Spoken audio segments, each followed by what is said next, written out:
During the avalanche, my foster sister and fiancé were both in danger. I chose to rescue my fiancé first, but my adoptive sister suffered from prolonged frostbite and had to have her limbs amputated to save her life. Unable to face reality, she poisoned herself. My fiancé said nothing, but on the night of our wedding, he locked me in a freezer that was dozens of degrees below zero. I pounded on the door frantically, begging him to let me out. His face cold and grim, he said, "I've waited so long, now you'll finally taste the pain." She suffered back then. In the end, my limbs were frozen solid and snapped off, and I died a miserable death, reborn into a new life. All my love for him has turned into hatred. Doesn't he just want me to save my adoptive sister? Fine, I'll do as he wishes. One after the new year, my fiancé Jiang Xuan, my foster sister Tang Qin, and I drove to a ski resort for a vacation, ignoring my warnings. The two of them headed straight into the uncharted backcountry snow to chase the thrill. Who would have thought they'd encounter an avalanche? When I opened my eyes again, I was standing amidst the ruins left by the avalanche. The biting wind, laced with ice crystals, lashed across my face. Not far away, Jiang Xuan was half trapped in an ice crevice,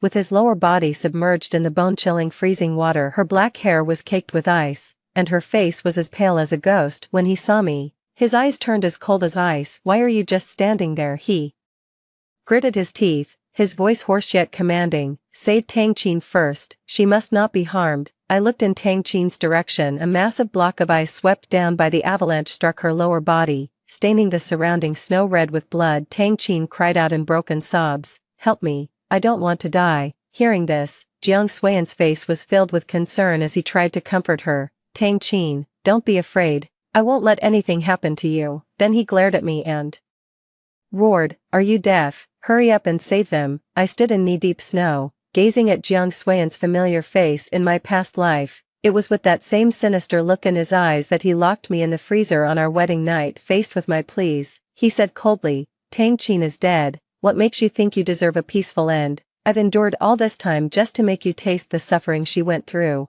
It was only then that I suddenly realized, the one he loved was Tang Qin. So it turns out he and Tang Qin had been carrying on behind my back long before I knew it. I suppressed the hatred in my heart and pretended to hesitate. "So what are you going to do?" Jiang Xuan's expression twisted instantly. "Tang Ning, if anything happens to Tang Qin's leg, I will make you regret it forever." I sneered inwardly. Sure enough, Jiang Xuan has also been reborn. He had long known that Tang Qin's leg would be in trouble, which was why he urgently asked me to save her. What a pity, in this life, how could I ever let you off so easily? Too, due to the blizzard, the rescue helicopter could not arrive in a short time, so they had no choice but to rush over here while keeping in touch with me. I informed the other party of the specific details about each of the two individuals. After a moment of assessment, the other side said, "A person can last at most 30 minutes in ice-cold water before hypothermia sets in. Although the woman is pinned down, her blood flow is slow, so her life is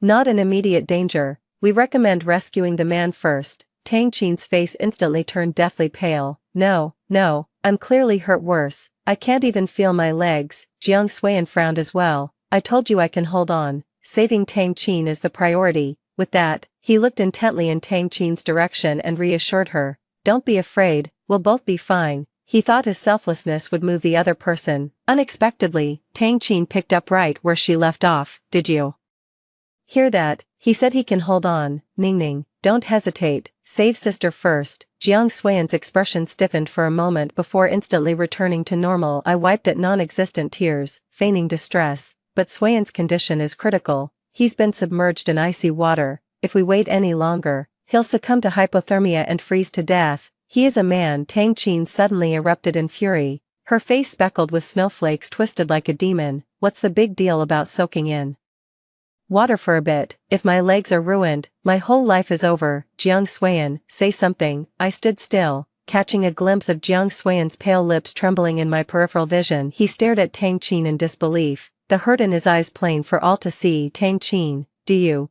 really not care whether I live or die?" Tang Qin paused, then averted her gaze, looking a little guilty. "I just thought you could handle it better than I could." The light in Jiang Xuan's eyes gradually dimmed. After a long while, His voice was as hoarse as if he had swallowed ice shards. Do as Tang Qin says. 3. Seeing that further delay would arouse suspicion, I nodded and took out my tools to start rescuing Tang Qin. I took out the chisel and slowly broke apart the massive block of ice pressing down on Tang Qin. Tang Qin whimpered in agony, enduring the excruciating pain. On the other side, Jiang Xuan's condition was even worse. He had been stuck in the crevasse for nearly 20 minutes, with the icy water draining most of the heat from his body. His body grew cold, and his lips turned a dusky purple. How much longer? He asked weakly. With a look of guilt, I said. The rescue team hasn't arrived yet. I'm doing my best to save Tang Qin right now. He was unsure whether he was dazed or simply silent. After a long silence, he finally spoke. Tang Ning, I really can't hold on much longer. Jiang Xuan's hair was caked with ice crystals, his skin frozen to a mottled blue and purple, and his eyes had lost their focus, making him look like a living corpse. I pretended to be worried and said, Jiang Xuan, are you okay? Maybe I should pull you out first. Tang Qin was just whining a moment ago, but as soon as he heard this, he panicked. No way. I frowned and said, but you've seen it too. Xuan is really dying. Tang Qin shot him a glance, gritted his teeth, and said, I figure he won't make it. You might as well get me out first. Save one if you can't save both. In the face of great calamity, Tang Qin's selfish and mean nature was no longer concealed. Jiang Xuan's unfocused eyes suddenly narrowed, staring intently at Tang Qin, his gaze filled with anger and confusion. Why do you? His voice trembled with a hint of despair. I sneered inwardly. It's truly tragic to fall in love with someone who is inherently selfish. Jiang Xuan, is this outcome satisfactory to you? For Tang Qin's surname is not actually Tang. To be precise, she is a student sponsored by her parents since she was too young when her parents passed away. My mom and dad took pity on her and adopted her directly. However, she was far from virtuous, never putting any effort into her studies, instead focusing all her attention on material pleasures and entertainment. She sees the Tang family as a stepping stone, with the ultimate goal of marrying a wealthy man and becoming a rich wife. The Chang family is wealthy and influential, and has been on close terms with the Tang family for generations. Jiang Xuan also grew up with me, so naturally, I became her ideal target. Thus, she decided to use her looks to seduce Jiang Xuan. I was originally dismissive, such an awkward and low-class move that even Jiang Xuan has mocked it to me multiple times, saying, this adopted sister of yours is really something. But as Tang Qin persisted, enduring all kinds of humiliation without giving up, he only grew stronger with each setback. Jiang Xuan's attitude toward her also underwent a subtle shift. In the end, when Tang Qin was mentioned again, his expression softened considerably. He's clearly a fool, and his methods aren't even clever. I have no idea what he's so stubborn about. He thought there was a girl who would abandon even her self-respect for the sake of loving him, but little did they know, Tang Qin had no sense of self-respect at all. What she had always been fixated on was money and power. 5. The wind and snow were still wildly blowing. I unzipped the first aid kit, pulled out the thermal blanket, and let my voice crack with a deliberately tearful tone. Xuan, hang in there. I'm throwing you the heating blanket right now. Give it to me. Tang Qin suddenly jerked up like a dying fish, her nails digging deep into the ice. My wound is freezing over. Give me the heating blanket. Jiang Xuan's eyelashes shed frost in flurries as he moved slowly, more blood seeping from his waist wedged in the ice crack, spreading faint pink ripples in the icy water. Tang Qin, he coughed up ice shards with every word. Do you have any feelings for me, or not? Shut up. Tang Qin, fearing I would find out about their secret affair, was so startled that she hastily cut him off. What nonsense are you talking? If you want to die, go ahead, but don't drag me down with you. Jiang Xuan's eyes showed intense disappointment. He slowly closed his eyes, letting the tears stream down his cheeks. He had always been proud and arrogant, yet now his sincere feelings were trampled underfoot by Tang Qin. He wasn't willing to accept that, but he had no strength left. It was another 10+ minutes before the rescue helicopter finally arrived. Once the personnel are down, rescue operations commence immediately using professional tools. The two were quickly rescued and rushed to the hospital. 6. In this life, because of my deliberate delay, Tang Qin's leg, though not requiring amputation, would need crutches for the rest of her life. She couldn't come to terms with her disability and the ugliness of her legs, throwing dramatic tantrums over it. Jiang Xuan, due to prolonged hypothermia, suffered multiple organ failure and was resuscitated back and forth many times. It was only by constantly swapping organs that he finally managed to stay alive, but he was no longer capable of sexual function, and would have to rely on a pacemaker and regular muscle rehabilitation to maintain his bodily functions for the rest of his life. For someone who has always been the golden child, such a blow is worse than death itself. In the hospital ward, Jiang's parents wept their hearts out. After waking up, Jiang Xuan remained silent, staring blankly at the ceiling with vacant eyes. When my parents rushed over, they asked about Jiang Xuan's condition, then pulled me aside outside the door. Mom asked, Ning, I heard from the rescue team that Xuan's condition was more critical at the time. Why did you save Tang Qin first? Besides, haven't you always disliked her? Clearly, my parents were quite puzzled that I chose to save Tang Qin first. I let out a cold laugh. This is what Jiang Xuan demanded. He cares about Tang Qin more than himself. What could I possibly do about it? When my parents heard me say that, they more or less understood what was going on, and their expressions stiffened. Ning, don't be sad. Xuan grew up with you, so there must be some misunderstanding here. Mom seemed afraid that I would be upset, so she quickly comforted me. I laughed and said, Mom, Dad, you already know about Jiang Xuan's situation. Now he's a cripple with someone else in his heart. A man like that, Tang Ning, don't want him. Okay. Dad nodded in approval. That's my girl. In that case, we'll go to the Jiang family in a few days to call off this engagement. We can't let our daughter suffer for nothing. Looking at my parents before me, a wave of sorrow welled up in my heart. In the previous life, Jiang Xuan took revenge on me and didn't spare the Tang family either. After my death, he used business tactics to bring down the Tang family. My parents were still reeling from the news of my death when they were suddenly hit with another massive crisis. Overwhelmed with grief and anger, the two took their own lives together. In this life, I will never let this happen again. 7. After that, I told my parents all the dirty deeds Tang Qin had done over the years, including stealing money, bullying others on campus under the Tang family's name, having a chaotic private life, and relying entirely on cheating to get grades. While gathering evidence, I even discovered that Tang Qin had been tampering with our parents' medication simply because she believed that as long as my parents had my back, her dream of marrying into a wealthy family would never come true. After hearing that, her parents flew into a rage and immediately cut ties with Tang Qin. Tang Qin had just returned from the hospital when she learned about this, and she was completely stunned. Kneeling on the ground, she sobbed and begged her parents for a second chance, vowing to turn over a new leaf. But my parents remained indifferent. The mother hurled the medicine bottle at her, shouting in fury, "We took you in out of kindness, never expecting to raise an ungrateful wretch. Get out. The Tang family will never accept you again." Tang Qin was crying her heart out, but her parents, annoyed by the sound, simply walked away. The butler was about to drag her away when she suddenly turned to me with a vicious glare. "How did Mom and Dad find out about all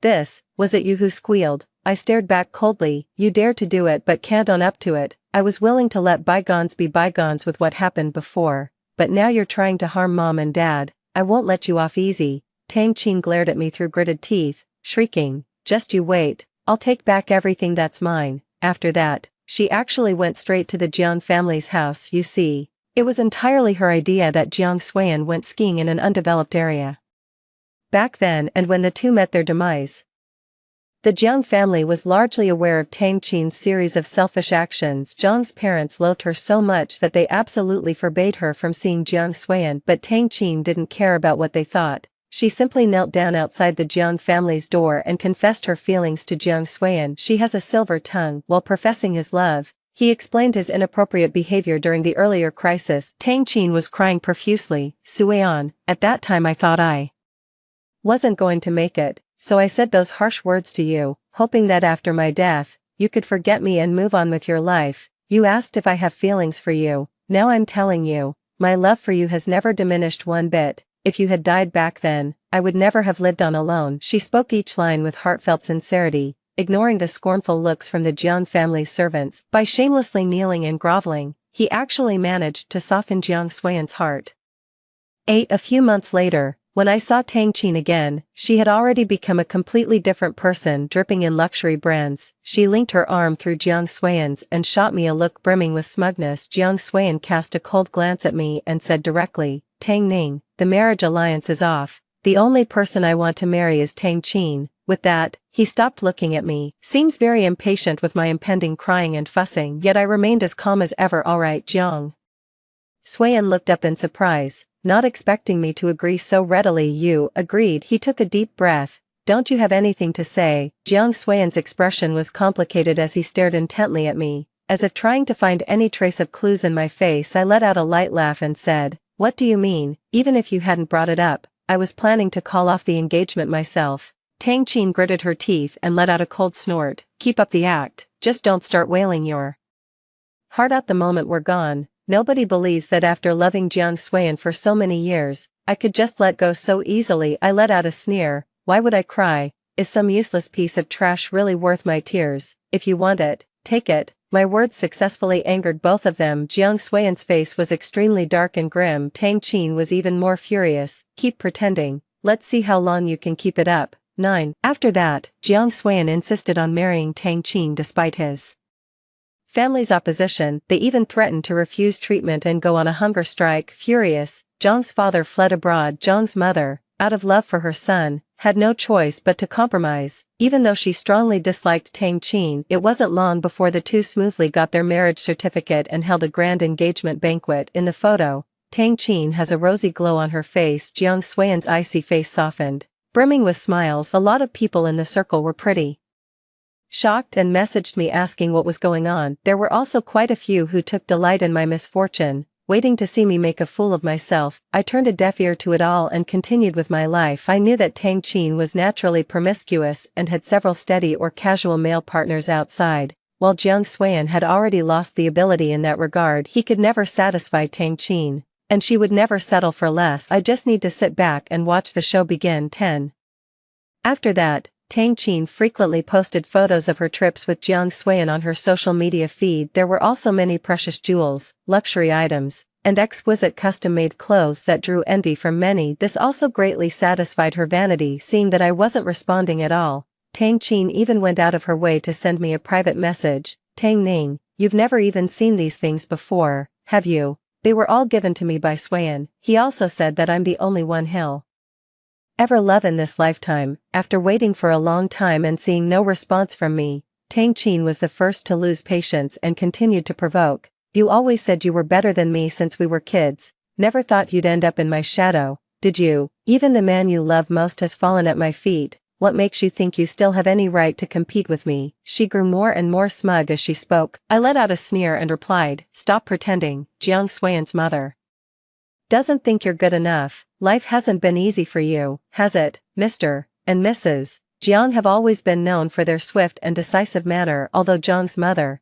out of love for her son, gave in to the marriage, that doesn't mean Tang Qin could easily settle into a life of luxury as a wealthy wife. The company's assets, the Jiang family's influence, and decision-making power were primarily concentrated in the hands of Jiang's parents. She had countless petty, tormenting tricks up her sleeve, and Tang Qin couldn't withstand even a few rounds of her grinding abuse. Sure enough, I hit the nail on the head, and it took them a while to respond. The chat box showed typing over a dozen times, and finally, a voice message was sent. "Nonsense, his mom has been really good to me, you're just jealous." Tang Qin's voice was agitated, sounding both embarrassed and furious. I let out a cold sneer and shut off my phone. 11. Not long after, word among the crowd was that no one could tell if it was from pent-up frustration or an inability to contain their true nature. Tang Qin once again frequented bars, KTVs, and other entertainment venues. At first, she was cautious, but gradually, she let herself go. She squandered money recklessly, drowned herself in drink, and partied with a crowd of sycophantic fair-weather friends who fawned over her. After all, Jiang Xuan has difficulty moving around. Although Jiang's mother could keep her in check, she was too busy with work, constantly traveling between home and abroad, making it hard to keep an eye on her until one time, Tang Qin got drunk and, egged on by friends, ended up in a fistfight with someone. The brutal and savage atrocity was filmed by onlookers and made the news the very next day. Title: Rich Heiress's Wild Night Out, Drunken Brawl at Club Exposes Ugly Side. As public opinion quickly escalated, girls who had previously been bullied by Tang Qin also stepped forward to denounce her, accuse her of her wrongdoings. Tang Qin was, of course, severely criticized, and the Jiang family's reputation suffered as a result. The Jiang family's stocks fluctuated wildly, causing significant losses. Mr. and Mrs. Jiang were so furious they nearly passed out. Immediately after, the Jiang family held a press conference to clarify the matter. They spent a lot more money to sweep the matter under the rug. Not surprisingly, Tang Qin's life became even harder. Word from those in the know is that the Jiang family has restricted Tang Qin's social life and freedom. She has to report everything in advance before doing anything.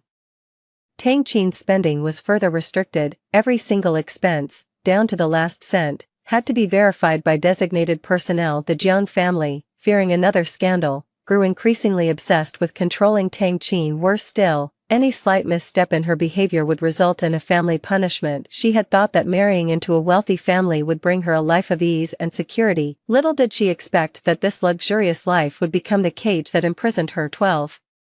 Under extreme pressure, the conflict between Tang Qin and Jiang Xuan erupted. Tang Qin accused Jiang Xuan of being a mama's boy who couldn't protect her. Naturally, Jiang Xuan felt both heartbroken and wronged. Back then, in order to marry Tang Qin, he nearly cut ties with his family. After the engagement, he went all out to satisfy Tang Qin's material desires. Even when it came to that incident in the snowy mountains, he let bygones be bygones and chose to forgive her, only to be met with Tang Qin's endless accusations. Most of this information, however, came from people within the circle. My bestie gossiped, "Who do you think will get fed up with the other first?" I shook my head and let out a cold laugh. All I know is that Tang Qin has definitely reached her limit. 13. Sure enough, 2 months later, a shocking news story went viral. Tang Qin has run away. Not only pushed Jiang's mother down the stairs, but also left her in a vegetative state. She also made off with most of the Jiang family's wealth. The news is everywhere, with media outlets competing to cover it. I heard that the Jiang family took every precaution, but still couldn't stop her from straying. Tang Qin's reckless behavior was exposed, and Jiang Xuan was completely disillusioned with her, deciding to break off their engagement. During the argument, Tang Qin, unable to bear it any longer, pushed Jiang's mother down the stairs. Jiang Xuan sat in his wheelchair, watching helplessly as his mother tumbled down the stairs, blood everywhere. He lunged frantically toward the staircase, but hit nothing and crashed heavily onto the floor. In the chaos, Tang Qin didn't give up on the Jiang family's assets either. Instead, she immediately went to the study to take all the stocks and property deeds, then quickly sold at a low price. The Jiang family was still in chaos, and by the time they came to their senses, most of their assets had been sold off. Tang Qin had vanished with the money. The company's cash flow hit a snag. Shareholders pulled out one after another, and the Jiang family was on the verge of bankruptcy. Upon learning of this, Jiang's father suffered a cerebral hemorrhage and was rushed to the hospital. The Jiang family now has only Jiang Xuan left, barely holding on as he teeters on the brink of collapse. 14. Now that the building is crumbling, those who once fawned over the Jiang family have all refused Jiang Xuan's request. In the end, he had to swallow his pride and call me Tang Ning. The moment the call connected, a lump caught in his throat, leaving only the piercing alarm of the monitor echoing through the receiver. I responded indifferently, "Mr. Jiang, have you dialed the wrong number?" After a long silence, they finally said, "I know you hate me, but for the sake of our decade-long," I cut him off. More than a decade of childhood bond can't even compare to Tang Qin's seduction. "What right do you have to bring up the past with me?" Jiang Xuan suddenly coughed violently, his tone full of remorse. "I was such a fool, mistaking tinsel for gold. How could I have ever believed she truly loved me? Tang Qin was just after my money." His voice was thick with tears. "I really regret it so much. If I hadn't let you down, we would have been so happy, wouldn't we?" I wasn't in the mood to listen to him pour out his heartache, so I rolled my eyes. "If you're only calling to vent your frustrations, sorry. I'm not interested. Goodbye, Ning Ning, I beg you." He grew anxious. "Just 500 million for cash flow, and I can save the company, then we can get back together, and I promise you a grand wedding." "Ha, you've got it all figured out, don't you?" I sneered. "Jiang Xuan, you think way too highly of yourself. Do you actually believe I'd still bother picking up trash like you at this point? Tang Ning, do you have to be so aggressive?" His voice was laced with obvious anger. "I don't believe you can just walk away from our decade-long relationship like that. Besides, I've already apologized. What more do you want? Keep throwing your tantrums, and I'll be done with you." Listening to his self-righteous threats, I couldn't help but laugh in anger. "Jiang Xuan, did I not make myself clear enough? I wouldn't take trash like you even for free. You think way too highly of yourself. I fell out of love with you long ago, and just hearing your voice makes me sick. Don't call me again. And don't expect a single cent from me." Jiang Xuan was completely stunned. "You don't love me. How could you possibly not love me?" It was as if he had just suddenly come to his senses, muttering over and over again, "You clearly said you loved me the most. How can you just stop loving me like that?" Listening to his murmuring, I suddenly felt a pang of sorrow in my heart. Yes, he knows my feelings for him better than anyone else, yet even so, he still chose to betray me and be with Tang Qin. Completely disregarding my feelings, my pain became his bragging rights. Instead, what makes someone like that deserve my love? I cut him off and said coldly, "Instead of pestering me, you'd better hurry and find Tang Qin before she gets too far. Don't expect me to pay a single cent." It wasn't out of kindness, I just couldn't stand the thought of Tang Qin getting off scot-free. Their mutual destruction was my ultimate goal. After that, I hung up the phone directly. 15 Not long after, Zhang's could no longer hold on and declared bankruptcy. Jiang Xuan's father, utterly despondent, removed his oxygen mask when the medical staff were away and passed away. Zhang's mother remained unconscious. Jiang Xuan was utterly devastated. The only thing keeping him alive was the thought of finding Tang Qin and making her pay. Finally, after an exhaustive search, he caught Tang Qin in a casino in Macau. Jiang Xuan attempted to reclaim the embezzled funds to revive the Jiang family business. To everyone's surprise, within just 1 year, Tang Qin had gambled away nearly all of the huge sum of money. The police arrested Tang Qin on charges of intentional injury and theft of a huge amount of money. It is said that Jiang Xuan was extremely emotional at the time. She broke down and asked her why she was so heartless, as if she wanted to tear Tang Qin apart on the spot. When Tang Qin realized she couldn't escape punishment, she simply gave up and stopped pretending. All the venomous words came pouring out. The Jiang family deserves to go bankrupt, and his parents brought it upon themselves. They deserved to die. They even cursed Jiang Xuan, calling him stupid and spineless, a useless waste who can only survive on machines. If it weren't for the money, Tang Qin would never waste her life on a useless man. Hearing this, as one might expect, Jiang Xuan was completely crushed. If it hadn't been for saving Tang Qin back then, he wouldn't have ended up like this. Yet the scars left by his sacrifices became ammunition for the others' contempt and attacks. 16 In the courtroom, learning that the death penalty couldn't be sought for the defendant, Jiang Xuan could no longer contain the hatred burning inside him. Right there, in full view of everyone, he charged at the defendant's bench and slit the person's throat with a knife. Before anyone could react, Tang Qin had already collapsed in a pool of blood. The police quickly subdued him and rushed Tang Qin to the hospital. However,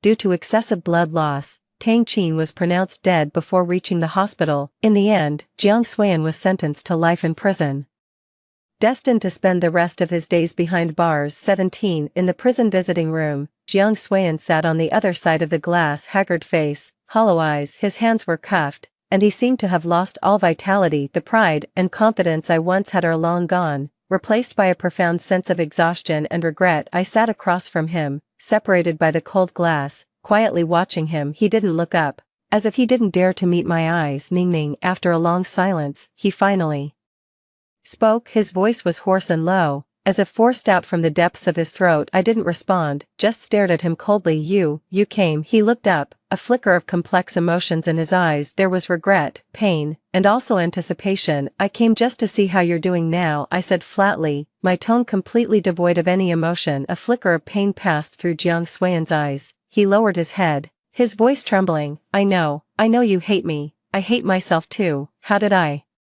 become this way? How did I end up here?" I said nothing, just quietly watching him. "His remorse means nothing to me anymore, Ning. I really regret it." His voice was choked with tears as they streamed down his cheeks. "If only I hadn't been fooled by Tang Qin back then, we wouldn't have ended up like this." 18 Jiang Xuan. I cut him off, my tone icy. "There are no what-ifs in this world. You've made your choice, and I've long since let go of the past." He looked up, his eyes filled with pain and despair. Do you really not love me anymore?" I let out a cold laugh. "Love, Jiang Xuan, you betrayed me, harmed me, and didn't even spare my parents, and you expect me to love you?" My words made his body tremble violently. Jiang Xuan's eyes widened in disbelief. You've also been reborn." "Yeah." I curled my lips in disdain. "What?" Surprised, as if recalling what he had done to me. Jiang Xuan's body gave a violent shudder. He looked up, his eyes brimming with tears. Ning. I truly know I was wrong. Could you give me one more chance?" I looked at him with disdain and said meaningfully, "Jiang Xuan, your life is already ruined, but mine is just beginning." He fell silent, tears silently streaming down his face. He knew that he had completely lost me, and everything we once had. I stood up and looked at him coldly. This is the last time I'll come to see you. From now on, we have nothing to do with each other. Spend the rest of your life in prison and repent properly. With that, I turned and walked away without a trace of hesitation. Tang Ning, he called out from behind me, his voice filled with despair and pleading. I didn't look back, nor did I stop. I know that from now on, my life and Jiang Xuan's will never cross paths again. As I stepped out of the prison gates, the sunlight fell upon my face, warm and bright. I took a deep breath, as if a burden of many years had been lifted off my shoulders. The grudges and entanglements of the past finally came to an end at this moment, and I, too, will embrace a brand new chapter in my life. The end. Story 2. Both Qin Zhou and I have been reborn in this life. He didn't rescue me in that alleyway, and I never went home with him. Drawing on memories from his past life, he rode the wave of opportunity and went south to start a business and put down roots. Meanwhile, I went to the capital thousands of miles away to study and work, where I found new friends and a partner. The next time we met was at his engagement party with that assistant from his past life. That night, Qin Zhou pretended not to know me in public,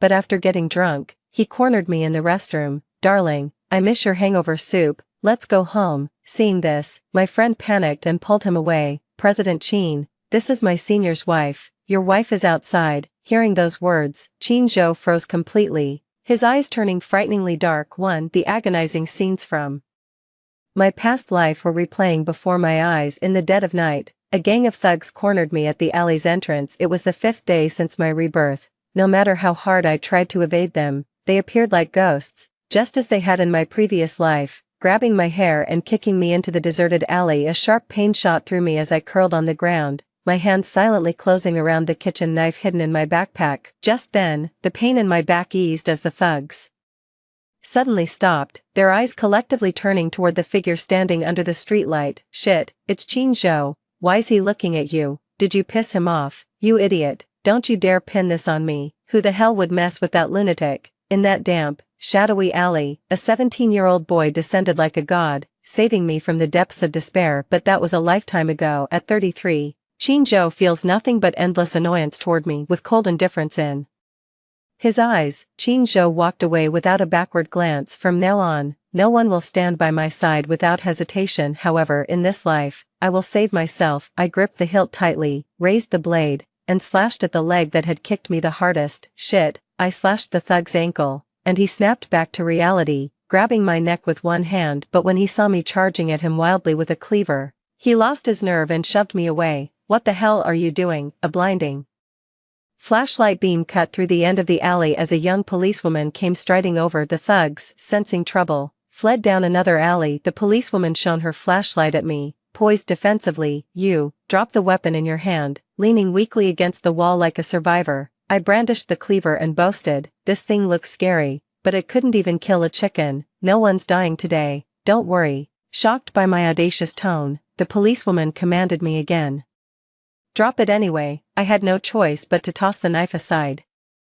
2. At the police station, a female officer was taking my statement. Why did they attack you? Leaning back in the chair, I answered truthfully, because of Rong Xiangqing. 6 months ago, he accidentally killed someone while being pressured over gambling debts, then went into hiding, so they took their frustration out on me instead. Are you Rong Xiangqing's daughter? He's an animal, I said coldly. The policewoman stared at me with a furrowed brow, twirling her pen incessantly as if lost in thought. I gave a faint smile, a plan already forming in my mind. I'll tell you where he is, but you'll have to agree to one condition. The police officer's name was Su Yan. In her previous life, she was the one who cracked Rong Xiangqing's case. I remember her quite well. She was notorious around our neighborhood for being a busybody. Hearing my words, Su Yan set down her pen and looked at me again. No longer treating me like an ordinary child, she raised an eyebrow and told me to continue. You adopt me, and I'll help you catch my father, boosting your career and salary. Sounds like a pretty good deal, doesn't it? Su Yan couldn't help but laugh at my audacity. And what if I say no? I shrugged. Doesn't matter to me either way. Su Yan's eyes flashed with anger as she slammed her fist on the table. Do you even realize you're committing the crime of harboring a criminal? I just want to survive until I'm capable of protecting myself. As I spoke, my eyes instantly welled up.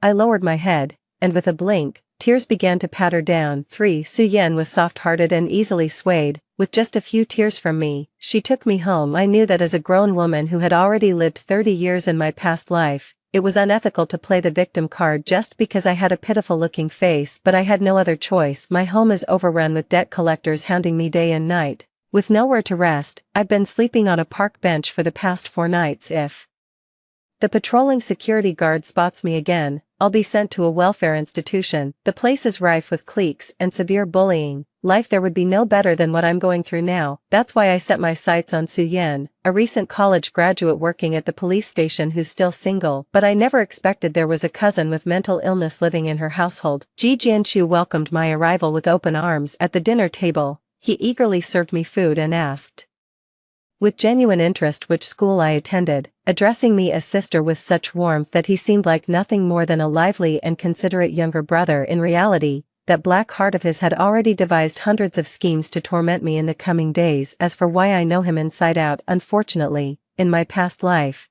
we were roommates at the same mental institution. I was just feigning madness to win Qin Zhou back, but he was genuinely disturbed. Take his left leg. For instance, it had long since healed. Yet he kept playing the invalid, confined to a wheelchair, amusing himself by toying with Su Yan's emotions. I actually learned about this from the director in my previous life. Thank goodness I spent the last year of my past life butting heads with him at the mental hospital and suffered plenty of his underhanded tricks. Otherwise I would have totally fallen for his trap. So the next morning, when he cheerfully woke me up for breakfast, I secretly swapped his bowl of porridge with mine. Sure enough, when I got back from school, I saw his handsome face had turned pale with a sickly greenish tint, looking completely drained. Looks like this kid took a strong dose and has been dealing with diarrhea all day. I felt a secret delight but kept a straight face as I crouched in front of him, showing sympathy for his discomfort. After all, Ji Jianchu was only 12 at the time and didn't suspect a thing. He just frowned deeply, probably still trying to figure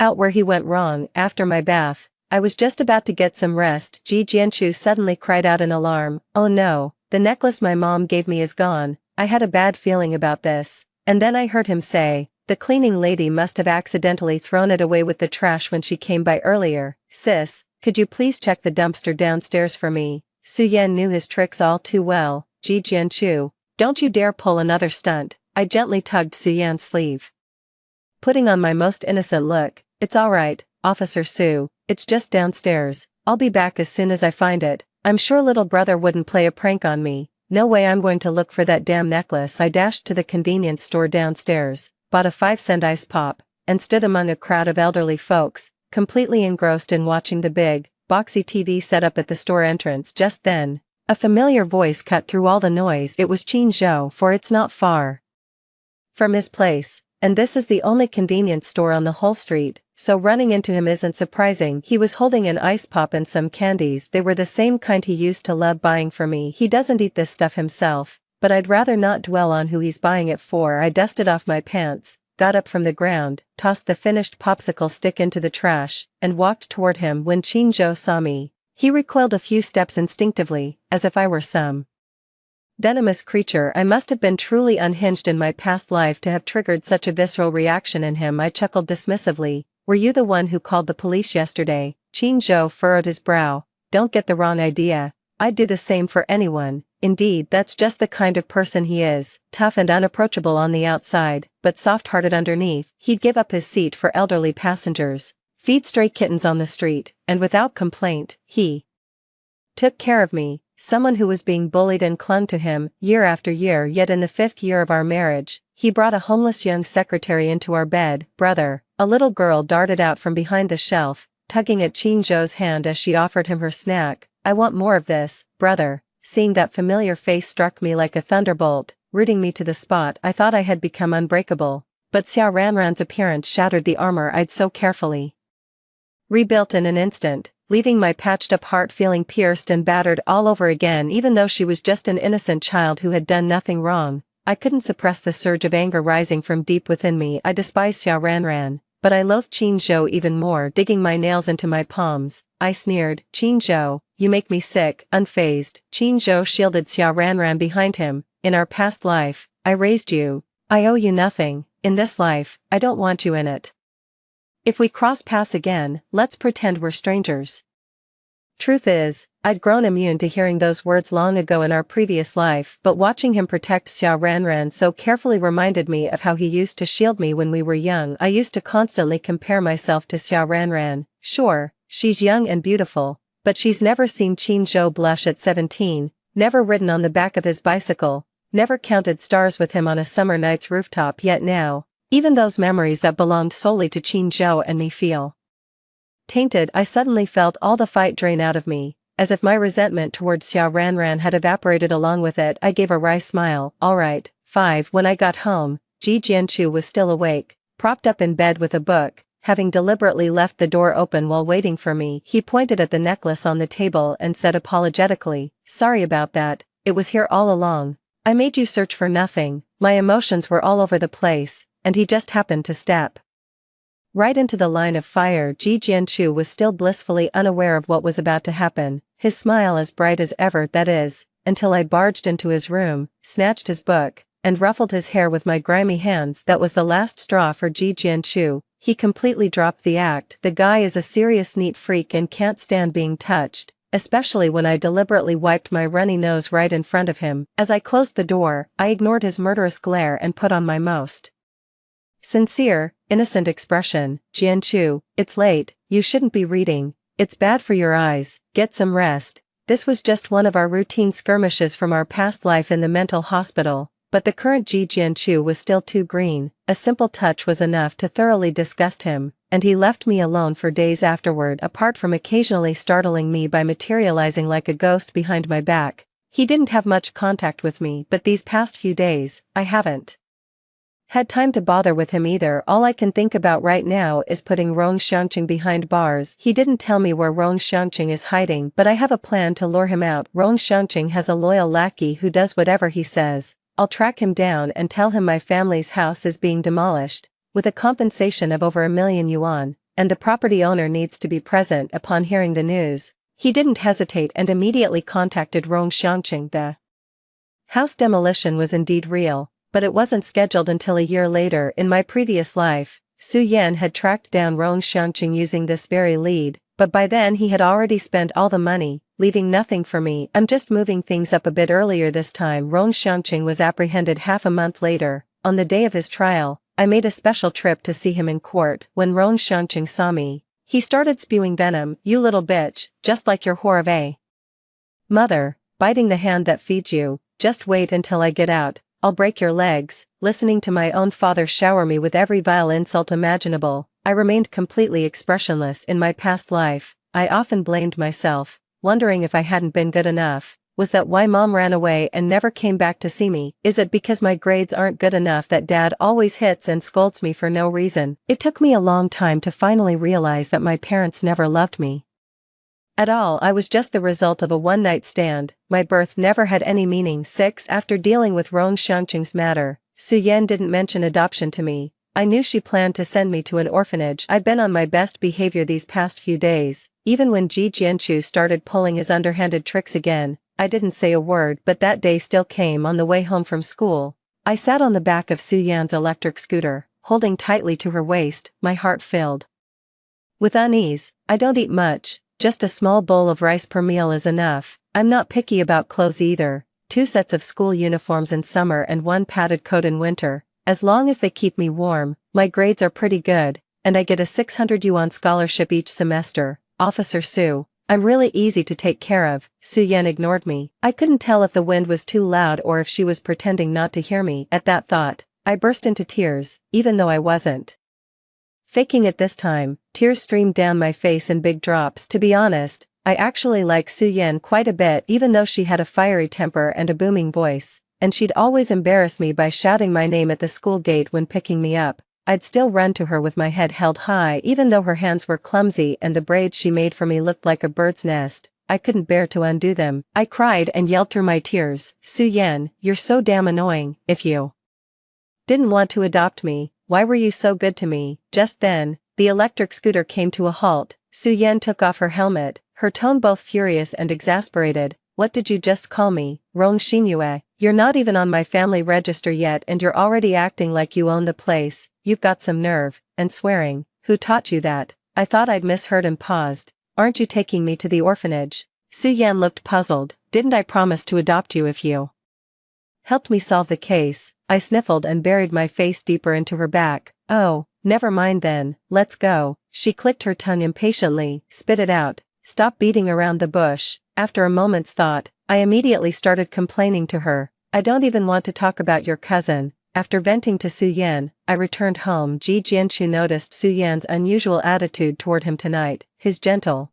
smiling eyes gradually turned unsettling as he looked at me, a mischievous smirk curling at the corner of his lips. Cousin, I've been in Haicheng for quite a while now. It's about time I started school. My heart skipped a beat as Ji Jianchu's slender fingers reached to my lips, feeding me a grape with a voice soft and gentle. How about I attend the same school as you, sis? We could look out for each other. 7. Ji Jianchu was in 7th grade then, while I was in 9th. We had classes in different buildings with no elevators in the school. Every morning I'd help him up to his 5th floor classroom before climbing another 5 flights to my own junior high class. Sometimes he'd get a sudden whim and deliberately drop things on the road, making me run back and forth to fetch them. Of course, I gave as good as I got. I'd pour fermented tofu sauce into his backpack, draw pig faces on the back of his uniform. It was a constant back and forth with neither of us giving an inch. This went on for nearly a year. One day on my way home from school, I ran into Xia Ranran. Qin Zhou usually picked her up, so it was odd that he'd let her go home alone today. In the alley, Xia Ranran was surrounded by a group of female classmates, clearly being bullied. I knew exactly how it felt to be isolated and helpless. Even though I didn't like Xia Ranran, I stepped in to help her. Stop it. What kind of cowards gang up on one person? Xia Ranran clung to me like a lifeline, quickly hiding behind my back. The lead girl snapped angrily. Miss, she's a thief. She stole the fountain pen my mother gave me. Xia Ranran shook her head frantically, whispering, I didn't. I asked, did you actually see her steal it? The girl retorted, she was the only one in the classroom at that time. Who else could it have been? I chuckled. So you're just framing her without any evidence? The girl fell silent, snorted coldly, and said, whatever, let's just go. After they left, I told Xia Ranran to avoid taking secluded paths from now on. Before I could finish, she shoved me aside and ran off. Qin Zhou must have filled her head with nasty rumors about me. Behind me, Ji Jianchu sat in his wheelchair and let out a light chuckle. Sticking your nose where it doesn't belong will come back to bite you.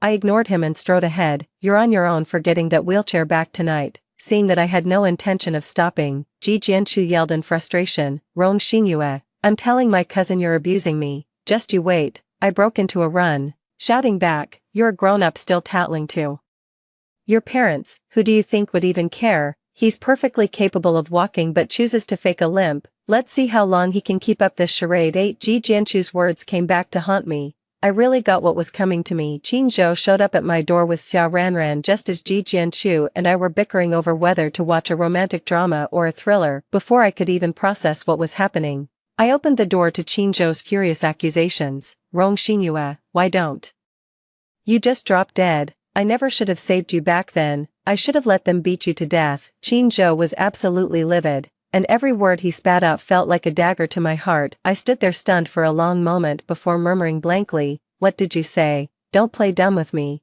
What did you give Xia Ranran to eat yesterday? She's been vomiting all day. Do you even realize her heart condition could make this fatal? After a dazed pause, I remembered the expired sandwich that had mysteriously vanished from my backpack yesterday. The one I'd packed for Ji Jianchu. I turned my head slowly and met Ji Jianchu's gaze, a smirk playing on his lips as he watched with amusement. He saw Xia Ranran steal it yesterday but deliberately kept quiet. Ji Jianchu shrugged silently, mouthing the words to me. I did warn you. If anyone's to blame, it's your own foolishness. I gritted my teeth, shot him a glare, then turned my gaze to Xia Ranran with a mocking half-smile. Why don't you ask her where that sandwich came from before accusing me? Xia Ranran hid behind Qin Zhou, looking at me timidly. Let's go, brother. This lady doesn't seem to like me. Qin Zhou grabbed my throat, his eyes burning crimson. Rong Xingyue, stop making excuses. I couldn't help but recall the time right after I graduated, when he took me on a trip and we got into a car accident.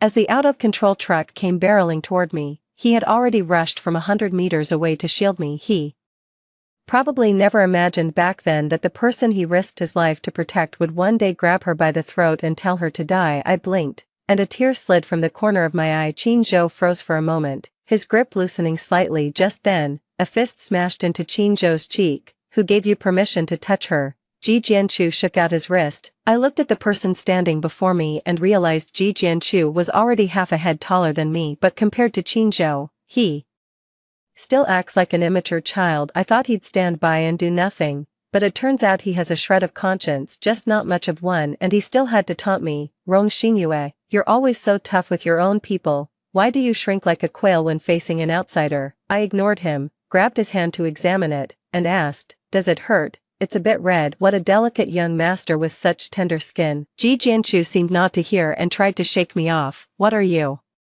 doing? I grabbed his arm firmly. Stay still. If you get hurt because of me, I'm not taking responsibility for you. Ji Jianchu froze for a moment, then stopped resisting and let me examine him quietly. Who's asking you to take responsibility? Qin Zhou watched us and sneered. Found yourself another protector already. I shot him a cold glare. None of your business. Qin Zhou clenched his fists in frustration, annoyed that he had said something so easily misinterpreted, as if he were jealous. But the thought of Rong Xinyue's intimate gestures with someone else weighed on his chest like a heavy stone, making it hard to breathe. It was only when Xia Ranran tugged at his hand, her face pale, and said, brother, I don't feel well, that he snapped out of it, pushed the matter aside, picked up Xia Ranran, and rushed to the hospital. 9 Watching Qin Zhou's hurried retreat, my heart twisted with a dull ache. Ji Jianchu frowned, pulling her hand away. Her docile demeanor vanished in an instant, as she fixed me with a malicious glare. You like him? I averted my gaze and trudged toward my room without another word. How pathetic. It seems he can't even bear to look at you. I stopped in my tracks and raised an eyebrow at him. Still better than you, a mentally twisted psycho since birth, faking a limp just to get attention. Your parents couldn't care less about you anyway, only doting on your sweet, adorable little brother. Someone like you belongs locked up in a mental hospital forever. Ji Jianchu was diagnosed with a mental illness at a very young age. Upon learning this, his parents completely gave up on him and had another son. If it weren't for Su Yan, his own parents would have sent him to a mental institution long ago. Ji Jianchu's eyes were bloodshot. He must have been fuming with rage because of me. I completely ignored him. Serves him right for running his mouth. After that night, Ji Jianchu stopped pretending to be lame when Su Yan returned from her business trip and discovered Ji Jianchu had been faking a limp to deceive her. She gave him a furious tongue lashing. That entire summer, Ji Jianchu and I gave each other the silent treatment. I was preoccupied with the demolition of our family home. The house originally belonged to my mother. To secure her divorce from Rong Xiangqing, she transferred the property to him on the condition that my name be added to the deed. I only learned about this after Qin Zhou and I got married in my previous life. By then, my mother had already started a new family with a caring husband and an adorable daughter. Running into her again was purely by chance. When she saw that I was happily married just like her, she held my hand and wept for a long time. I later realized she did love me, but that love paled in comparison to the life she had chosen for herself. I don't hold it against her anymore. After finally paying off Rong Xiangqing's gambling debts, I ended up with 520,000 yuan from the demolition compensation. I gave the money to Su Yan to cover my future education expenses. Su Yan ran her fingers over the cash and sighed. At this rate, who's taking care of whom? The day the demolition compensation was issued, I ran into Xia Ranran. She apologized to me. I've come clean with your brother, sis, I'm sorry. When she saw I wasn't responding, she handed me the candy she was holding and explained further. I grew up in an orphanage, always being bullied by the older kids and never having enough to eat. That's why I started stealing. It became a habit, but I promise I'll change. Can you forgive me? Sis, I couldn't quite put my finger on what I was feeling, but something about it felt off. Xia Ranran's eyes lit up when I accepted her candy, and she immediately launched into a stream of cheerful chatter, telling me all sorts of things. I think I understand now why Qin Zhou fell for Xia Ranran back then. One was an emotionally unstable pregnant woman, while the other was a vibrant young girl full of life. Anyone in that situation would have been tempted to stray. Xia Ranran told me there. Moving down south, Qin Zhou bought a house near my place at a low price a year ago and made a hefty profit. With that money, he wouldn't have to drop out of school like in his previous life, juggling work and sending me to school. With his sharp mind, he's destined to achieve even greater success in this lifetime than the last. But what does any of that have to do with me? From now on, our paths shall never cross again. and we shall meet no more. 10. It wasn't until after the holiday break that I realized I hadn't seen Ji Jianchu in a long time. I heard from Su Yan that he had gone to the capital to participate in some competition. It was only a week into the high school semester that I saw that top-performing physics prodigy in my class, the one who had skipped 2 grades. I'd completely forgotten he was a physics professor at Peking University in his past life. Ji Jianchu sat behind me in English class. He leaned over his desk and poked my back, saying, "Rong Xingyue, let's make up." I almost burst out laughing at that. Were we ever even together? I apologize for my previous behavior. Leaning back in my chair, I noticed Ji Jianchu was incredibly close. A faint citrus scent lingered in the air. It was from the new orange blossom laundry detergent Su Yan had bought. I couldn't tell if it was coming from him or from me. After a moment of daze, I finally replied, "I apologize to you too." He gently twirled the ends of my hair with his fingers, smiled, and said, "All right." Our deskmate looked at us with a gossipy expression and asked, "What's going on between you two?" I tapped her head with my pen. "What's on your mind, little brother?" As soon as I said that, I felt a chill run down my spine, and a bad premonition instantly arose in my heart. Before I could react, Ji Jianchu raised his hand and said, "Teacher, Rong Xingyue says she knows how to solve this problem." I took a deep breath and felt the overwhelming urge to strangle him. After that, Ji Jianchu and I got along fairly well. We walked to and from school together, occasionally bickering and playing pranks on each other. But when we started our final year of high school, he began acting strangely. He refused to share an umbrella with me, wouldn't stay in the same room, and would fly off the handle at the slightest provocation. I just chalked it up to him hitting puberty and acting out again, so I didn't pay it much mind. Instead, I threw myself completely into my studies. I was well aware that I wasn't naturally brilliant, although I had outperformed myself in my previous life and got into Hua University. Over a decade had passed since then. I couldn't count on that same stroke of luck again, so I had to put in twice the effort as others, relentlessly poring over textbooks and grinding through practice problems. Ji Jianchu had already received offers from top universities thanks to his performance in physics competitions. In January, Haicheng was blanketed in heavy snow, while the indoors were warmed by toasty heating. I was grinding through practice problems until midnight, parched from the heat, so I went to the kitchen for a glass of cold water. Ji Jianchu was watching a romantic drama again. He glanced up as I passed by and suddenly asked, "Which university are you thinking of applying to?" University. He paused mid-sentence, quickly shifting his gaze to the television, his face flushed crimson, hands resting awkwardly on his thighs. Even I couldn't miss the meaning.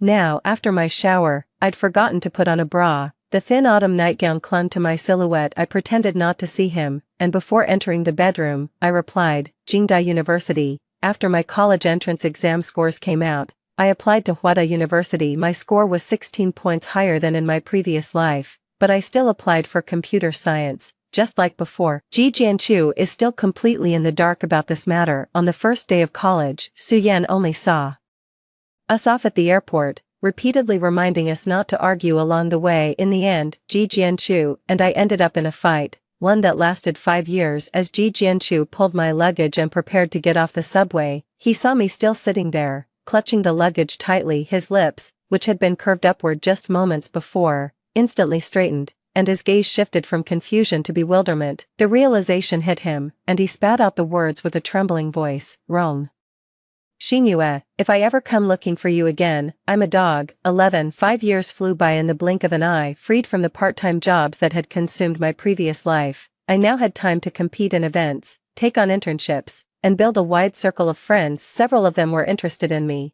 and I tried to open myself up to men other than Qinzhou, but honestly, I couldn't bring myself to take the plunge with any of them. The whole dating thing just fizzled out. After college, I joined a promising startup where most colleagues were already acquaintances, a tight-knit team with great chemistry. Su Yan got married a year ago and started her own family, so I didn't want to bother her anymore. I ended up buying a pre-owned apartment in Beijing back in the summer after high school graduation. Su Yan returned the full 520,000 yuan to me untouched. I used that money to buy Bitcoin and make some investments. My assets multiplied several times over in just 5 years. With money in my pocket, I'm living each day in pure bliss, that is, until Ji Jianchu showed up at my door. It happened at the company dinner that night. I'd had a few drinks. Ji Jianchu pinned me against the door. In the moonlit darkness of the unlit room, I saw his glistening eyes, brimming with such hurt he seemed on the verge of tears. Over the past few years, I'd deliberately scheduled my returns to Haicheng to avoid him, and we've barely crossed paths. I could count the number of times on one hand he had grown even taller, stooping with his head bowed, looking at me pleadingly. Rong Xinyue, I'll be your dog, just look at me, please. Who would have thought that in our past life we wanted each other dead? Someone as proud as him would actually stoop so low to beg me. I sighed helplessly and spoke to him in a gentle, almost maternal tone. Jianchu, you're still young. It's easy to mistake familial affection for love, I understand. So let's just pretend none of this ever happened. Before I could finish speaking, his lips sealed mine. His kiss was both clumsy and commanding. Perhaps I was drunk. I forgot to push him away and sank into the moment with him. My heart pounded wildly, my limbs turning weak. After what felt like an eternity, Ji Jianchu finally released me. I hadn't noticed when he'd turned on the lights. Seeing my eyes still closed, he chuckled softly, then pecked at the corner of my lips as if reluctant to part, his warm breath panting lightly by my ear.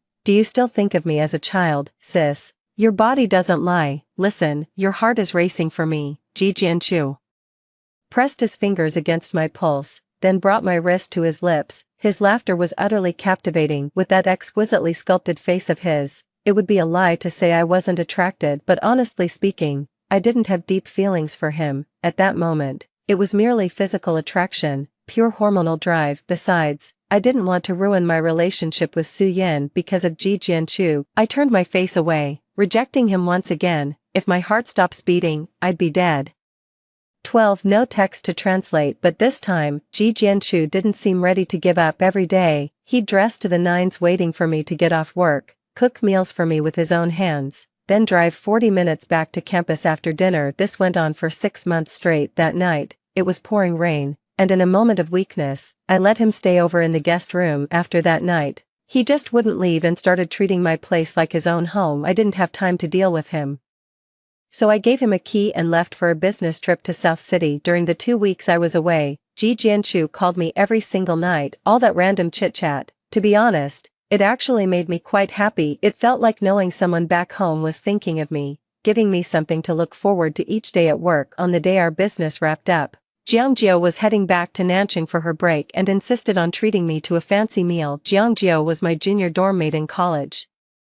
She's now doing her master's at Huada University and has become Ji Jianchu's junior lab mate. We're close, so I didn't stand on ceremony, but I was caught off guard when I realized this lavish feast was actually Qin Zhou and Xia Ranran's engagement banquet. At the hotel, Jiangjio noticed me staring at the engagement photos on the screen and said, "Stunned, aren't you? That's the CEO of Huayu Tech. Our families were neighbors for years. He's a stand-up guy. Even after making it big, he didn't forget about me. Come on, I'll show you how the other half lives." I frowned and turned to leave. Crashing someone's wedding? I've got more self-respect than that. You enjoy the free meal. I'm out of here. How can you call it mooching? I gave a proper wedding gift. Let's go. I'm determined to eat my money's worth tonight. The hall was bustling with people. Jiangjio pulled me so hard that I accidentally stepped on someone's foot nearby. When I looked up to apologize, I saw Qin Zhou standing right in front of me, holding my elbow. Jiangjio didn't notice our interaction. Seeing it was Qin Zhou, he greeted him warmly. "Mr. Qin, long time no see.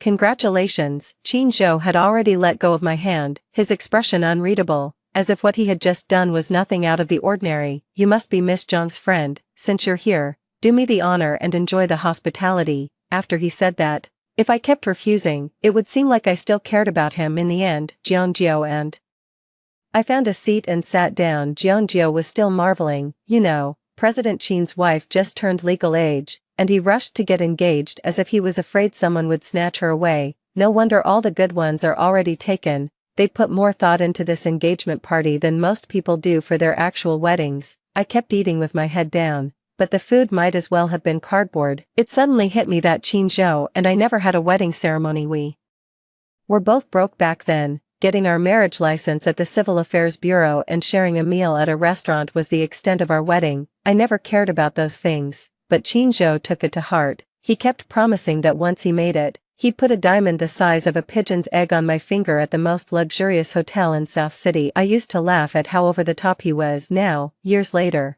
The promise he kept was to approach me with another woman on his arm, toasting at my table. Collecting myself, I raised my glass in return. Then I wish you and your wife, President Qin, a lifetime of shared meals and seasons together. Just the two of you. Qin Zhou seemed intoxicated, his voice slightly hoarse as he replied, I appreciate your kind words, Miss Rong. Xia Ranran didn't recognize me, her eyes curved into smiles, gazing at Qin Zhou with unmistakable adoration. After they left, Jiangjiu turned to me and asked, Hey, you know President Qin, why do I feel like he's been staring at you, and how did he know your surname is Rong? I deflected the conversation and excused myself to go to the restroom. 13 Ji Jianchu video called me, and I answered it. A hand suddenly grabbed me from the shadows, and my phone fell to the ground. Qin Zhou, reeking of alcohol, buried his head in my shoulder with an intimate familiarity, just like countless nights in our past life when he'd come home drunk from social engagements and nestle against me. Honey, I'm craving your homemade hangover soup, let's go home. Instead of pushing him away immediately, I instinctively reached out and stroked his hair. In that moment, a flood of memories rushed through my mind, memories of our shared past intertwined with thoughts of Xia Ranran. The first person I thought of was Ji Jianchu. I worried whether he'd be hurt if he found out I was getting involved with another man. It dawned on me that Ji Jianchu had quietly taken Qin Zhou's place in my heart. My mind cleared instantly, and I pushed Qin Zhou away. Outside the door, Jiangjiu witnessed the scene and panicked, yanking Qin Zhou away from me. President Qin, this is my senior's wife. Your own wife is right outside. Jiangjiu had taken Ji Jianchu's bribe and had been trying to set the two of us up. On top of that, Ji Jianchu stuck to me like glue every day, so all our friends thought we were already a couple. I never bothered to correct them, but when Qin Zhou heard that, he seemed to sober up instantly, his gaze turning dark and menacing as he stared at me. He loosened his tie with a wry smile and apologized. My mistake, I'll make it up to you another time, Miss Rong. After Qin Zhou left, Jiangjiu shuddered, thank goodness you're okay. If our senior found out another man hugged you, I'd be worked to the bone next semester. I stared at the phone that had been on a call just seconds before, now lying on the ground, and thought, I'm done for. 14 But to my surprise, Ji Jianchu didn't seem to care at all. He'd always find subtle ways to probe me.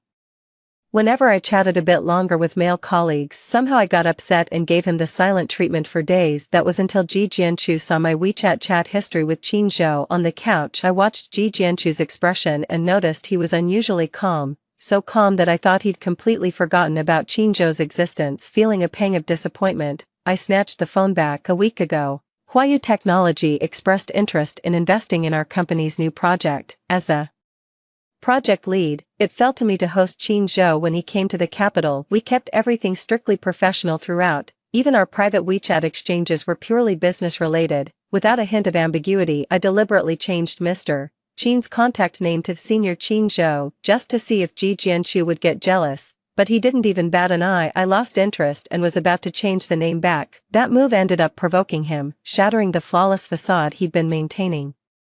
Pinned down on the sofa, Ji Jianchu gripped my wrist, his gaze turning wild. What are you trying to hide? Don't tell me you still have feelings for him. I lost my temper and spoke without thinking. Who do you think you are? What gives you the right to question me? The anger on his face instantly faded as he let out a soft chuckle, almost self-mocking. Right, in your eyes, I'm just a pathetic simp. Rong Xinyue, you're heartless. Just as Ji Jianchu turned to leave, I realized I'd gone too far and quickly wrapped my arms around his waist. Don't go, I was just trying to get a rise out of you earlier. There's nothing going on between us. Ji Jianchu's whole body went rigid, his breathing grew heavier like a trapped animal panting softly. When he didn't respond, I slipped my hand inside his shirt. Ji Jianchu, I think I'm falling for you. Do you want to make things official with me tonight? The moment I finished speaking, his kiss descended with desperate urgency, carrying an intensity that brooked no refusal. The next morning, I couldn't help but marvel at the sheer vitality of a young body. 15 After confessing my feelings to Ji Jianchu, he no longer dwelled on matters concerning Qin Zhou. Even when running into Qin Zhou face to face, he would greet him with genuine warmth. I thought the matter was over, but then something unexpected happened with Qin Zhou. I was quite busy with overtime work that day, so I let Ji Jianchu leave first. The meeting didn't end until after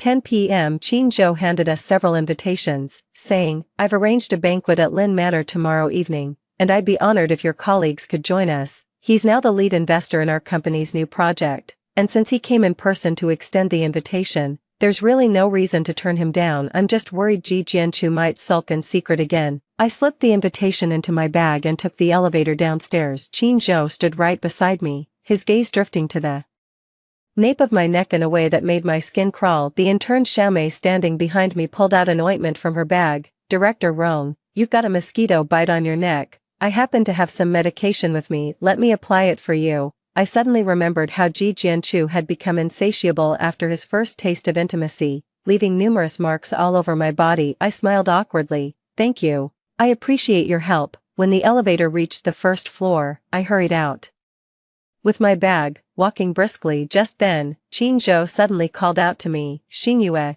This was the first time he'd called me that since my rebirth, and it made me sick to my stomach. Not wanting to make a scene, I swallowed my discomfort and asked, was there something else you needed, Mr. Qin? Qin Zhou smiled gently as he handed me the gift bag. I know you're still upset about my engagement, isn't it? Is he out of his mind? Then he completely caught me off guard with a head pat. This is my apology gift for you, an evening gown custom made to your measurements. The open back design perfectly complements the butterfly-shaped birthmark between your shoulder blades. I do hope you'll wear it to tomorrow's banquet. As he finished speaking, Qin Zhou cast a provocative glance toward the back of the room. At the same moment, the sound of something dropping echoed from behind me. A few ice-cold droplets splashed against my calves. A chill ran down my spine as I slowly turned around. Ji Jianchu stood right behind me, his eyes hollow and his whole body trembling. At his feet, spilled milk tea covered the floor. From the very shop I'd mentioned to him that afternoon, my mind went blank, as if I'd forgotten how to think, and my body froze stiff. He must have found it unbelievable. Wanting to confirm once more, he snatched the gift box from Qin Zhou's hands, and after seeing the dress size clearly, let out a self-mocking laugh. From start to finish, he didn't even glance at me before turning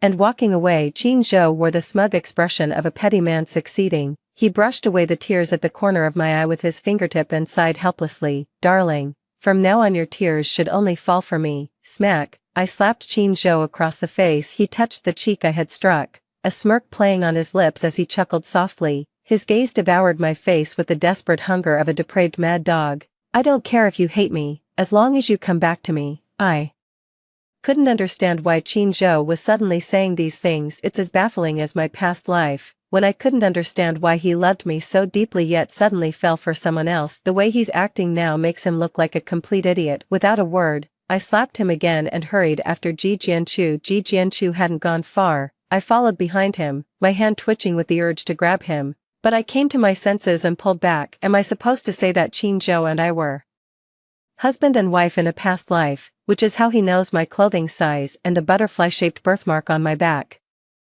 There's no way I can bring myself to say that, because I know all too well that even the most intimate lover can one day turn the vulnerabilities you've revealed into weapons against you. That's the harsh truth Qin Zhou taught me. Just as I realized there was no chance for us anymore, Ji Jianchu took my hand, his voice slightly hoarse. No need to explain, I believe you. 16. The following evening, Ji Jianchu accompanied me to the banquet. Qin Zhou was a bit surprised to see us walking arm in arm. He probably never expected we'd still be together after what happened last night. With revenge in mind, Ji Jianchu approached Qin Zhou with his wine glass. I hope you don't mind me bringing a +1, President Qin. Qin Zhou had long mastered the art of concealing his emotions, though his eyes smiled. His bloodless fingertips betrayed the fury raging within him, so intense it seemed he might shatter the glass in his hand. It's still anyone's game. Ji Jianchu didn't hold back, replying with sarcastic undertones. Quite the humorist, President Qin. Tired of the roses in your own garden, so now you're eyeing someone else's blooms. You really ought to fix this fickle nature of yours,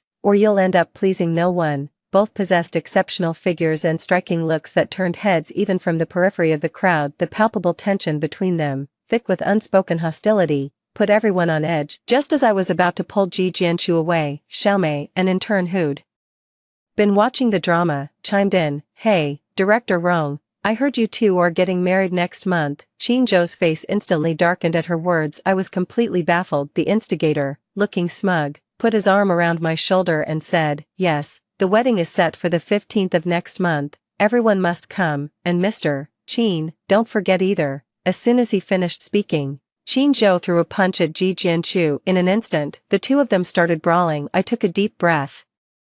ignored them, called security, and then stood outside the banquet hall to calm my anger. In no time, Ji Jianchu came back dejected and empty-handed. Qin Zhou had never lost a fight, and Ji Jianchu was no exception. His face was covered in bruises. "You promised not to cause trouble before you came." Walking ahead by myself in the corridor, I snapped angrily. He followed close behind me, clearly irritated himself. "I wasn't causing trouble. We'll go back to Haicheng in a couple of days to get our marriage license, and we'll have the wedding in a month." I stared at him in disbelief. "Ji Jianchu, if you ever make decisions without consulting me again, don't you dare, even if it kills us, I'm dying with you." He clamped his hand over my mouth, slamming his fist against the wall. His low, husky voice carried a disturbing mix of obsession and madness. A chill ran down my spine as I realized Ji Jianchu's obedience was all an act. He was, at his core, an absolute psychopath. Sensing how startled I was, Ji Jianchu immediately reverted to his well-behaved facade.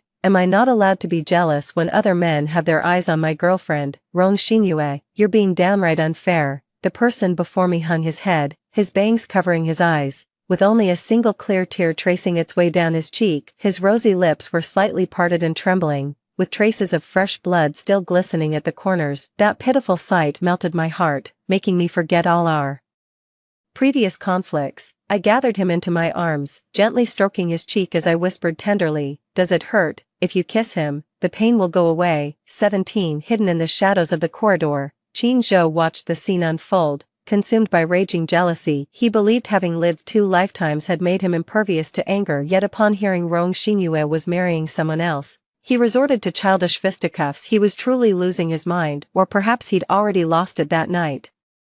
At his engagement party, the moment he saw Rong Xinyue, he had initially thought it was just the alcohol that made him act so recklessly that night, but afterward, Rong Xinyue's image haunted his every waking moment, tormenting him with longing each night. Only then did he realize, even after 2 lifetimes, he had never truly erased Rong Xinyue from his heart. Once he understood his own feelings, he abandoned Xiao Ranran without a second thought and flew to the capital. He knew he had let Rong Xinyue down, so he planned to take it slow and win her over gradually, afraid that she might get scared off if he moved too fast. He didn't give a damn about that boyfriend of hers, having spent over a decade by Rong Xinyue's side day and night. He was the unattainable crush in her heart. How could some young upstart ever compare to him? Little did he know that guy was no pushover. He clung to his wife like a stubborn pest, impossible to shake off. He deliberately provoked him into a physical fight, even though he was also in pain. That shameless guy grabbed his fist and smashed it against his own face to make himself look bruised and battered,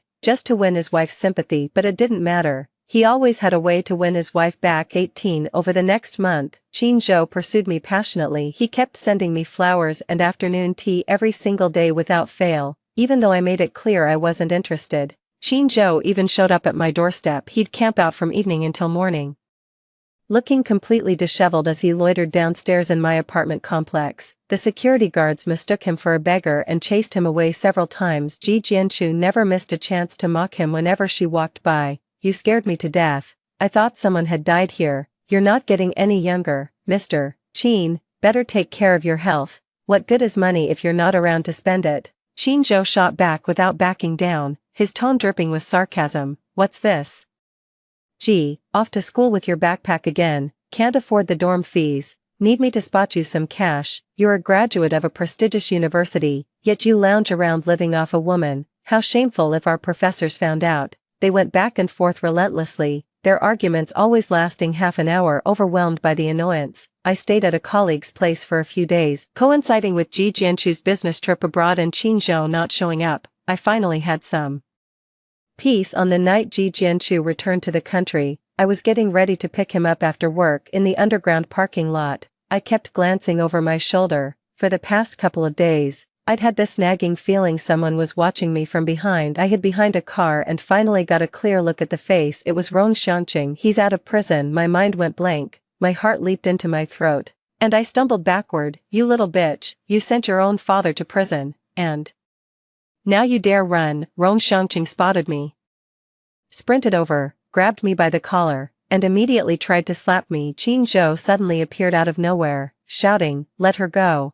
At that moment, I had already kicked Rong Xiangqing right in the crotch, making him howl in pain. Thankfully, I've been consistently attending martial arts classes every month all these years, and today it finally paid off. Qin Zhou stood there frozen, completely stunned. He probably never expected that the little girl who used to hide behind her in their past life could now take down a grown man with just a few moves. The security guard pinned Rong Xiangqing to the ground, and I pulled out my phone to call the police. Suddenly, Rong Xiangqing broke free, pulled out a sharp knife, and charged at me like a madman. As I dodged, Qin Zhou threw himself in front of me, and the blade plunged into his chest. 19 In the hospital, when Ji Jianchu and Xiao Ranran rushed over, Qin Zhou was still performing surgery. Xiao Ranran already knew what had happened and didn't blame me. She'd only asked a few questions about Rong Xiangqing. After learning that I would stop at nothing to put him behind bars, she focused entirely on the operating room. I sat outside the operating room, putting on a calm front so Ji Jianchu wouldn't notice anything was off about me. But when the doctor asked who the patient's family was, I'd given myself away. The words "I'm his wife"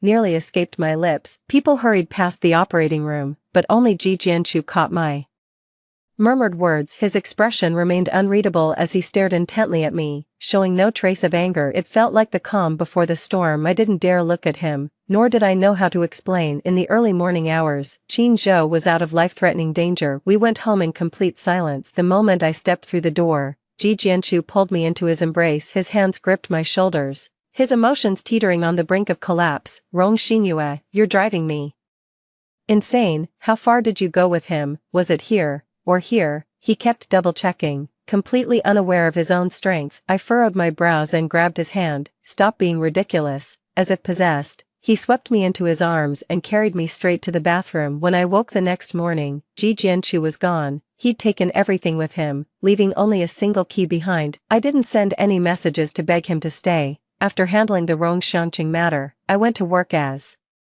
usual. Qin Zhou taught me that men are just a spice for life outside of work. If they ever make me feel emotionally unsettled, I should just cut them loose. I've held on to this philosophy throughout this lifetime, but when it came to actually applying it to my own situation, I still found it hard to let go. Qin Zhou has woken up. I went to see him after work. Xiao Ranran was there too. She pulled me aside and said, "Actually, I recognized you that night at the engagement party. I didn't call out to you then because I was holding a bit of a grudge against you, but later I realized it wasn't your fault. The blame lies with Qin Zhou. He kept thinking about you while also leading me on. Sometimes I wonder if all these years he's been so good to me because he saw me as a substitute for you. Anyway, let's not talk about this anymore. From now on, whether he lives or dies has nothing to do with me." In the hospital room, Qin Zhou seemed to be in good spirits. He even used the fact that he took a knife for me as leverage to pressure me into coming back to him. I didn't hold back. If you hadn't shown up and caused trouble, I would have already subdued Rong Xiangqing.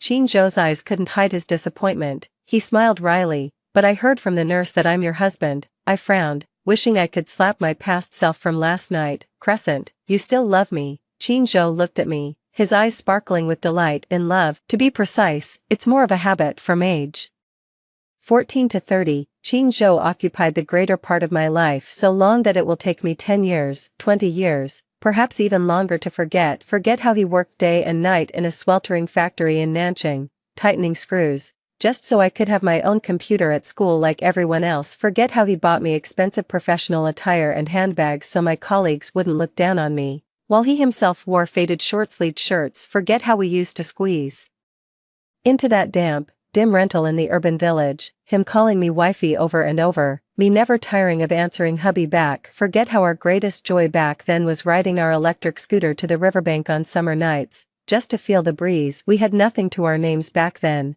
but we were lovers, and each other's only family in this world. It never crossed my mind that he'd ever fall for someone else. I never imagined I'd fall for another man one day. Seeing my red-rimmed eyes, Qin Zhou thought he'd gotten through to me. He took my hand and said, "Darling, I didn't know how to cherish what I had until I lost it. Give me another chance. Let's start over." Only regret after losing something. I thought of Ji Jianchu. If we ever broke up, I'd probably regret it for the rest of my life. The answer suddenly became clear to me. I pushed Qin Zhou aside and drove straight to Capital University. In the lab, Jiang Jiao looked at me with confusion. "Our senior didn't come to campus today. I thought you two had gone out together." I immediately rushed back home in a frantic hurry. At the doorstep, Ji Jianchu's luggage was piled up in bundles beside him. He sat on the steps, glaring at me with a pout. "Rong Xinyue, I don't care what happened between you two, as long as there's even a tiny place for me in your heart, I won't let go, not even if I die, if there's no place at all.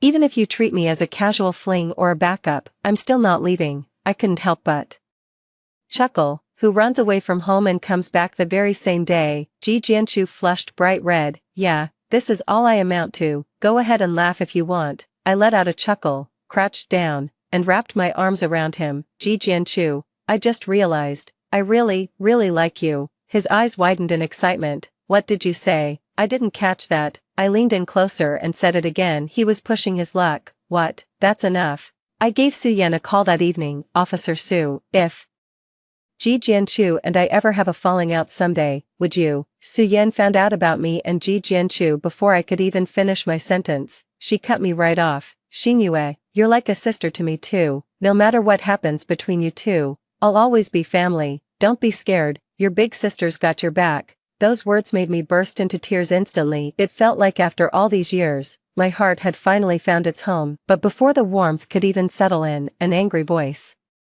came through the phone. And another thing, I got married.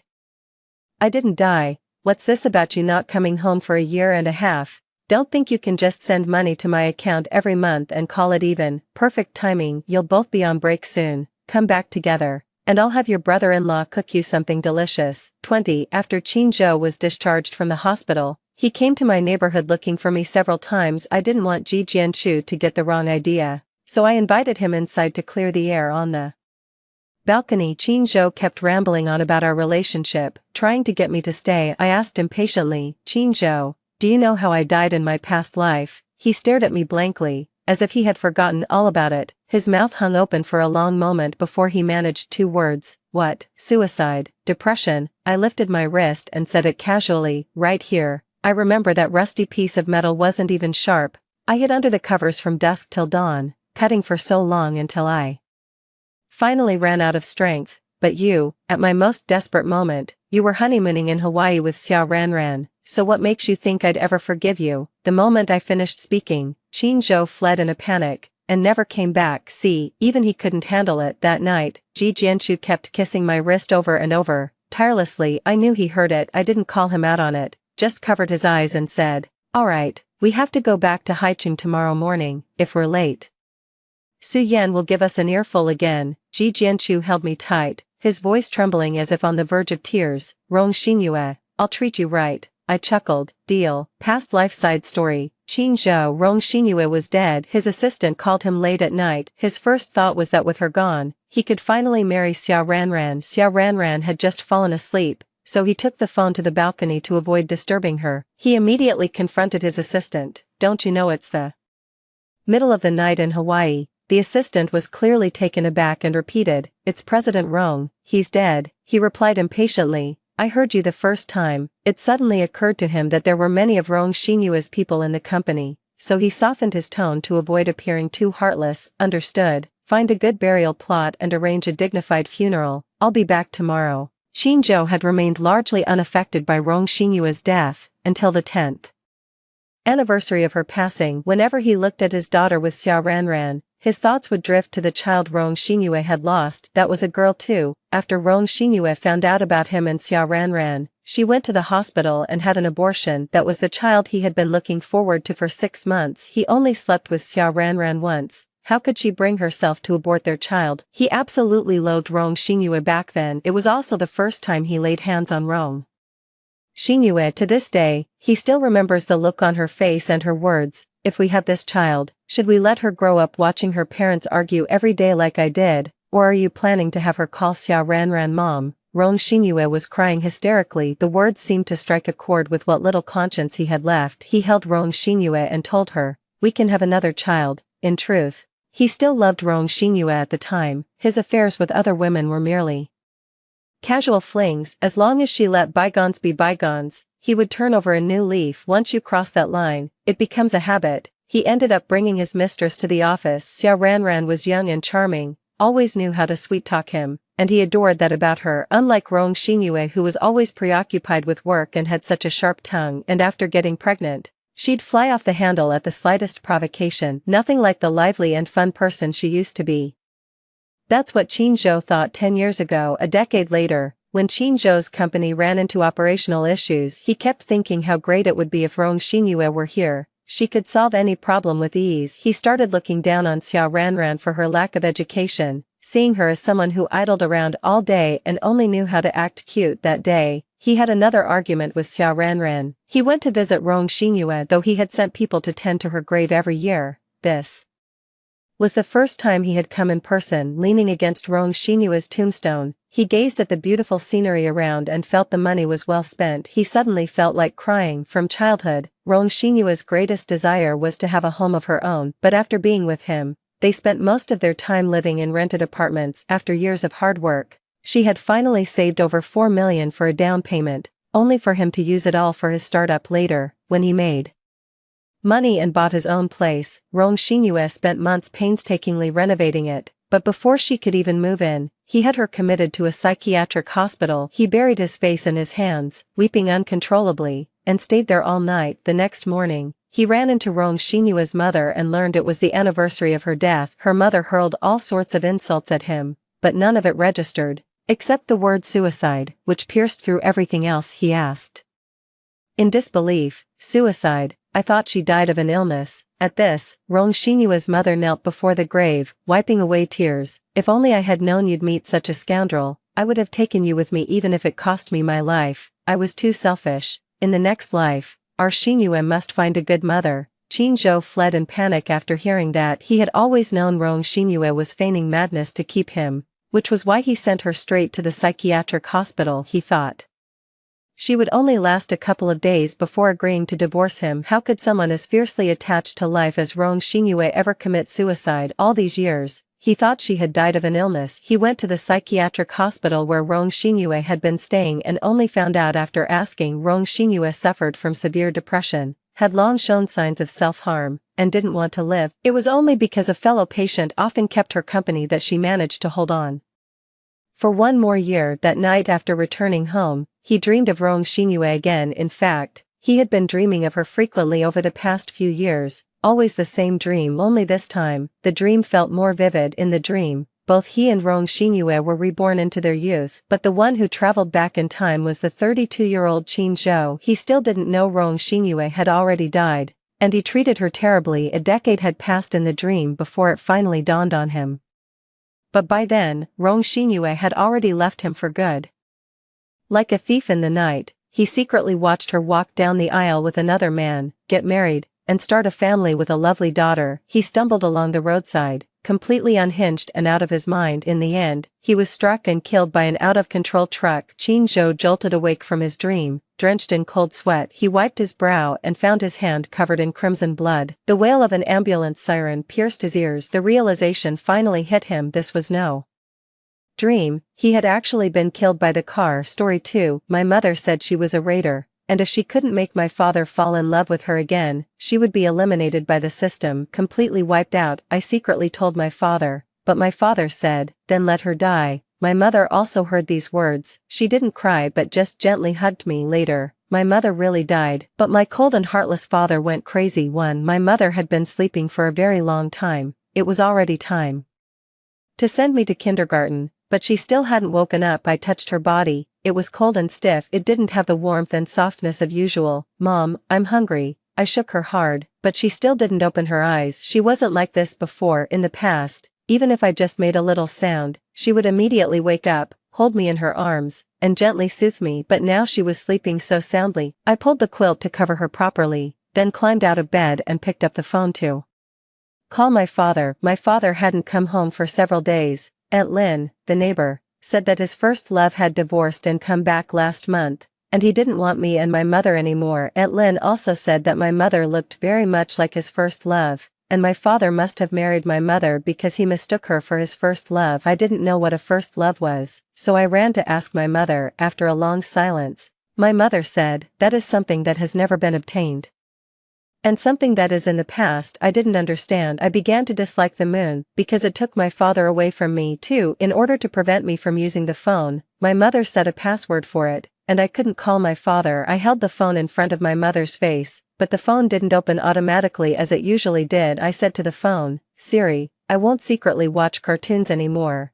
Please open up quickly, I want to call my father, but Siri ignored me. I knocked on Aunt Lynn's door, but no one was at home, so I climbed back into bed and lay beside my mother, looking at her. My mother was very beautiful, and she was beautiful even when she was sleeping, more beautiful than the fairies on TV in the past. My father often looked at my mother when she was sleeping, and then he would carry my mother from beside me to their room. He bit my mother like a puppy. My mother was most afraid of dogs, but she didn't push my father away. The next morning, my mother would always get up late and be in a hurry to make breakfast for me and my father. Adults always say that children don't remember things, but I remember everything. I remember that no matter how flustered my mother was at that time, there was always a smile in her eyes. But my father didn't smile. He would just sit there and look at his phone, and after finishing breakfast, he would go to the company and drop me off at kindergarten. By the way, the teachers in the kindergarten liked it when my father sent me there. I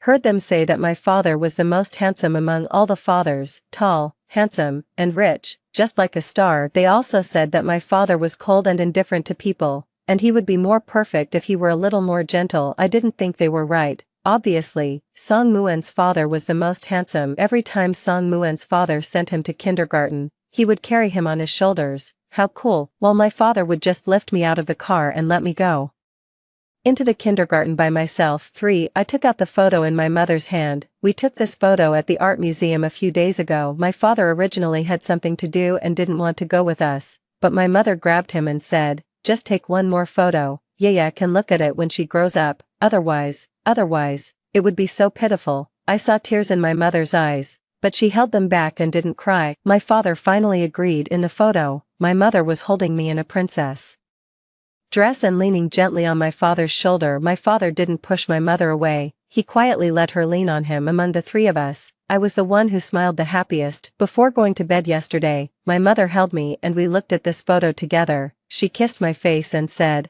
"I wish I could be more useful. Yaya, you have to grow up bravely and never be afraid." I happily rolled around in her arms and said, "Okay, I will grow up bravely." She also smiled, but there were tears on her face. She had been crying a lot recently, even more than me. Later, she soothed me to sleep. In a daze, I heard her pleading with someone, "Why did you come so early? The time hasn't come yet. Let me make a call to arrange for my daughter. She's only 3 years old, please." I didn't know who she was talking to. There were only the two of us at home, but I was so sleepy that I couldn't even lift my eyelids. When I woke up, my mother was lying beside me. The quilt wasn't properly covered, so her body was so cold. I held my mother's hand with my little hand, hoping she would get warmer. Unfortunately, it didn't work, for after a while, my mother's phone rang. I went to answer it, but the ringtone stopped. The phone was out of power. I charged the phone, but the call didn't come again. I was hungry, so I moved a small stool and opened the refrigerator, but I could only reach a bag of bread. I also wanted to get the milk in the refrigerator. As a result, the stool tipped over, and I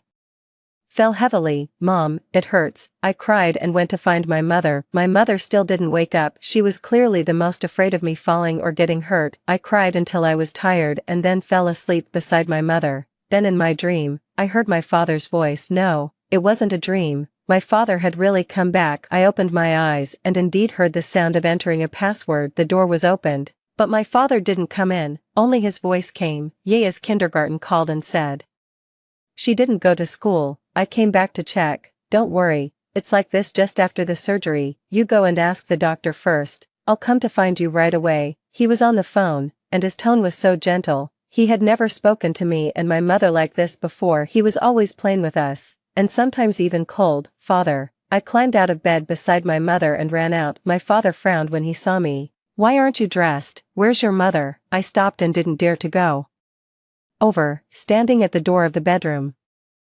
I said in a low voice, "Mom is sleeping in bed." He didn't go to see my mother. He just said coldly to my mother, "Meng Yao, I'll give you 3 more days to think about it. I'll give you the house and the car here. Sign the divorce papers early. It'll be good for both of us." Something fell in the bedroom. I thought my mother had woken up and ran to take a look. It turned out that the phone hadn't been placed properly while charging and had fallen to the ground. I went out again to call my father, but he had already taken the elevator and left. I stood on tiptoe and wanted to press the elevator button to go down and find him, to tell him that I couldn't wake my mother up no matter what, but my mother said that children should absolutely never take the elevator alone. Once I was being naughty and took the elevator to the underground garage. My mother searched for me for a long time and even cried in a hurry. I went back and lay down beside my mother again. I didn't want my mother to cry. She looked so sad when she cried, and she even secretly hid so that I wouldn't see her. I like it when she smiles. 5. I had already finished the bread,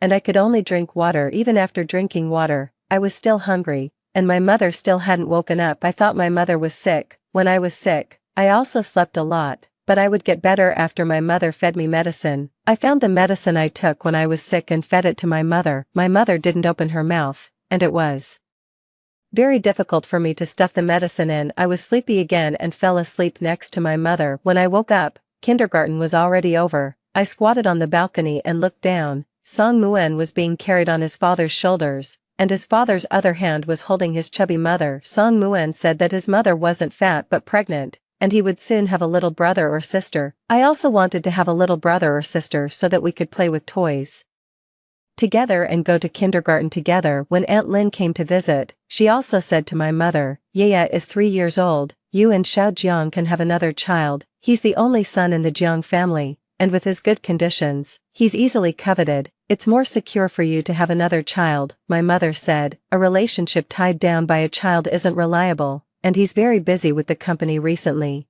Aunt Lin laughed and said, "What busy? Last month, I even saw the two of you in the car in the underground garage." "Sister," my mother blushed at once and covered my ears. "Yaya is here," Aunt Lin said. "It's okay, children don't understand." I really didn't understand. After Aunt Lin left, I kept asking my mother what she and my father were doing in the car and if they were secretly eating something delicious without me. But my mother asked me, "Yaya, do you want a little brother or sister?" I nodded vigorously. "Yes, Mom, have one quickly, I want it tomorrow."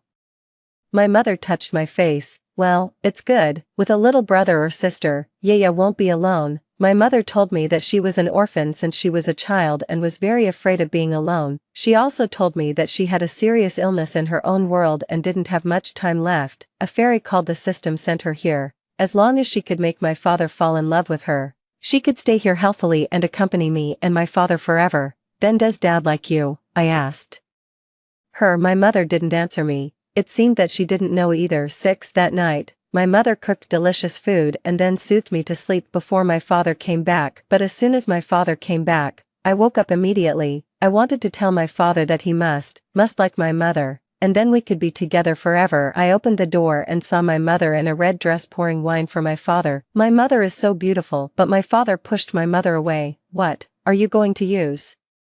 The same old trick again. He was angry. My mother was stunned, and I was also a bit scared. My mother put down the wine bottle in a panic. I don't know what you're talking about," my father sneered. 5 years ago, was it really just a coincidence that you appeared in that bar? You just knew what I needed most at that time and deliberately got close to me." My mother didn't say anything, just kept her eyes lowered, as if she had done something wrong. My father stood up. "I hate being deceived and used the most. We'll get a divorce tomorrow. I'll give you the house and the car here, and Yaya will also be yours. I'll give you another sum of money, enough for you to live comfortably for the rest of your lives." I knew what a divorce was. Sumohan in our class, her parents got divorced. She lives with her father, and she said it's very difficult to see her mother no matter how much she misses her. My mother's tears fell one after another, like falling pearls. My father didn't comfort her. "Why are you crying? Didn't you scheme to marry me just for these things?" My mother shook her head. "No, I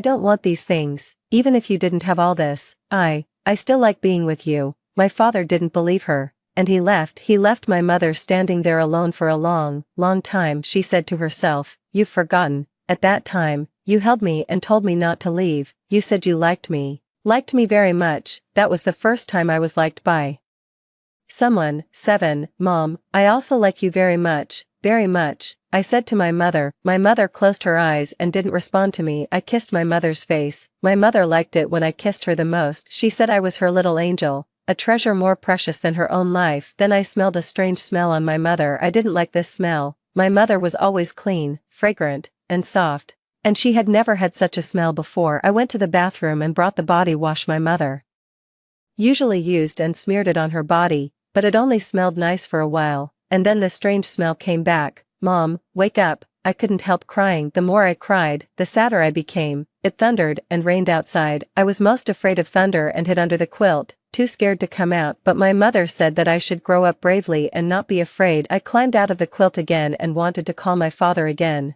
to tell him that my mother still didn't wake up even after taking the medicine and that she was very, very sick, but the phone screen was black, and I couldn't find the place to make a call. I was charging the phone, so why was it still black? I thought my father would call. He must have heard the thunder too. In the past, when it thundered, he would come to my room and stay with me and my mother. He said I was too timid, like a little mouse. I said angrily to him, "I'm not a little mouse, I'm not." "Then what are you?" he asked me. I put my hands on my hips and told him confidently, "I'm your little baby." He smiled then, and my mother smiled too. I admit that he was more handsome than Song Muen's father at that time, but he didn't smile often, so he wasn't handsome for a long time. I waited and waited, even after the thunder stopped and the rain stopped. I still didn't wait for my father's call. 8. As soon as I woke up the next day, I fed my mother medicine again. Someone rang the doorbell. Finally, someone was here. Was it my father coming back? It shouldn't be. My father always enters directly by entering the password and won't ring the doorbell. Maybe it was a bad person. My mother said that children shouldn't open the door to strangers easily. It's very dangerous. "Who is it?" I asked, standing at the door. Yeah, it's me, Aunt Sue." I was so scared that I immediately blocked the door. "You can't come in, go away." Aunt Sue was someone even worse than a bad person, although she looked a bit like my mother. When she came a few days ago, she made my mother cry for a long, long time. It was the day after my father left. In the morning, someone rang the doorbell. My mother went to open the door, and this Aunt Sue was standing outside. She said her name was Sue Rui. She looked my mother up and down and smiled. "You really do look a bit like me." My mother's face looked very bad at that time. I had never seen my mother like that before, but I didn't think she looked that much like my mother. My mother's eyes were gentler and more beautiful. Even Song Muen admitted that my mother was more beautiful than his mother. Anyway, no matter how much someone else looks like my mother, I can recognize my mother at a glance. That day, Aunt Sue walked into our house, looked around inside and out, and then sat down on the sofa. My mother asked me to go and play in the room, but I didn't want to. I wanted to stay with my mother. Aunt Sue said, if it were my Junjun being so disobedient, I would have already taken action. My mother held me in her arms and said, "It's just a child acting." Coquettishly, "How can that be considered disobedient? I can discipline my child, but no one else can lay a hand on her." Aunt Sue smiled and said, "If you don't educate her, someone will naturally teach her a lesson when she enters society in the future." My mother said, "I don't need you to worry about what will happen in the future." My mother always spoke softly, and this was the first time I heard her speak with anger in her voice. Aunt Sue replied, "How is it none of my business? Didn't Jiang sure already ask you for a divorce? In the future, half of the money he gives you will also be mine." My mother took a sip of tea and said, "Then don't forget that half of every penny he has now belongs to me." Aunt Sue left angrily. Before leaving, she said, "You're just occupying someone else's place by relying on a face that looks like mine." My mother looked at her and said, "If you hadn't left him and married someone else when his family was going through the toughest times, how could I have had the chance to occupy someone else's place?" At that moment, my mother was like a female warrior in a cartoon. But after Aunt Sue left, my mother cried in the bathroom. I heard her talking to someone. She said that if my father didn't like her anymore, she would be eliminated. She would be completely wiped out and would never be able to see me again. She also said that she shouldn't have been greedy. She shouldn't have wanted children around her knees after getting love, and she shouldn't have given birth to me and made me suffer. 10. I called my father and told him what my mother had said, that my mother might die. My father asked me, "Is your mother by your side? Did she teach you to say that?" I said my mother wasn't there, and I wanted to tell my father on my own, but my father got angry and said, "Then let her die. You're a bad guy, Dad." I started crying. Although I didn't know what death meant, I just felt so sad. After hanging up the phone, I turned around and saw my mother standing at the door. She came over and gently hugged me, patting my back to soothe me, saying that she would always be by my side. Even if she turned into a wisp of wind or a drop of rain, she would always be with me. 11. In the evening, my father came back. He rebuked my mother for teaching a child like me to talk nonsense. My mother listened quietly and didn't explain. After my father stopped speaking, she smiled and asked him, "You must like me a bit, right? If you didn't, how could you have shared the same bed with me for so long?" "Even if I look like her, after all this time, you should be able to tell the difference, Jiangshi. Can't you just like me a little bit, just a little bit?" Although she was smiling as she spoke, tears were constantly streaming down her eyes. My father said, "Don't think I don't know that you put medicine in my wine to get pregnant with Yaya. You thought you could control me with a child, but you were wrong. To me, you're just a physical need." After my father said the last sentence, my mother stopped smiling and crying. She just stared at my father without moving, like the beautiful porcelain doll in my toy box. Finally, she said to my father word by word, "I won't divorce you, I won't even if I die." 12. Aunt Sue continued knocking on the door outside. "Yeah, open the door. Auntie has brought you something delicious, and brother Junjun is also here." I also heard a little boy losing his temper, saying that he didn't like it here and wanted to go back and play games. "I won't open the door for you, you guys go away," I said loudly. Although I was very hungry and really wanted to eat something, Aunt Sue stopped talking to me. She directly called my mother's name, "Meng Yao, come out, let's talk again. You don't have to avoid me like this, we'll still have to meet in the future. Why bother clinging to someone who doesn't like you?" After a while, she finally left. I quietly opened the door, and there was no one outside, alas. It would have been great if she had left the food behind. My stomach hurt from hunger, and I found an egg in the trash that I had dropped on the ground before. Although my mother said not to eat things that had fallen on the ground because I would get sick, but I was so hungry that I couldn't resist. I carefully peeled off the dirt on it. After taking a bite, I remembered that my mother hadn't eaten either. My mother said that when you're sick, you should eat, and you'll get better after eating. I held the egg and went to my mother's side. "Mom, you eat, you'll get better after eating this." My mother didn't want to eat. I had to break the egg into small pieces and put them in my mother's mouth just like when I fed her medicine. Then I lay down beside her. "Tomorrow, my mother will get better, right?" 13. I woke up again. It was still daytime, and it wasn't tomorrow yet. The smell on my mother was even stronger. I stood on a stool and opened the window to let in some air, just like my mother used to do. "Hey, little kid, it's dangerous. Get down quickly," a uncle across the way shouted at me loudly. "Is there an adult at home?" "Across the way, your child is climbing on the window." I said to him, "Uncle, I'm not climbing the window, I'm opening the window." But the uncle didn't seem to hear me and still told me to get down quickly. I got down, and the uncle finally stopped shouting. The wind blew in, gently moving my mother's soft hair, and the unpleasant smell finally faded a bit. That photo was also blown off the table and fell to the ground. I picked up the photo and looked at the three of us in it. After my mother said she would never divorce that night, my father stopped coming home, but my mother took me to the company to find my father. She said she wanted to take some photos. My mother dressed up beautifully and also put me in a pretty princess dress. My father said with a cold face that he had a meeting in the afternoon and asked my mother to take me home. He also told her not to come to the company casually in the future. My mother wasn't angry. She spoke to my father gently and softly. "This is the last time, I won't come again in the future. Just take one more photo. Yaya can look at it when she grows up, otherwise, it would be so pitiful." My father finally agreed to go with us. When taking the photo, the photographer kept asking my parents to get closer and smile more, but in the end, it was only me who was smiling. After taking the photo, my mother asked the photographer to rush the process and get the photos out as soon as possible. Then my mother said to my father, "Yaya wants to eat at McDonald's, let's go and have a meal together." My father frowned and said, "You should give the child less junk food." My mother smiled and said, "Just let her eat it one more time, she won't eat it in the future." Then she took my father's hand and said, "Really, I'm not lying to you." I also kissed my father on the face and said, "Dad, I want to eat." My father reluctantly went with us. My mother ordered a lot of delicious food. She even let me eat ice cream, which she usually didn't allow me to have. I was really overjoyed. There were a lot of children in McDonald's, and they all had their parents with them,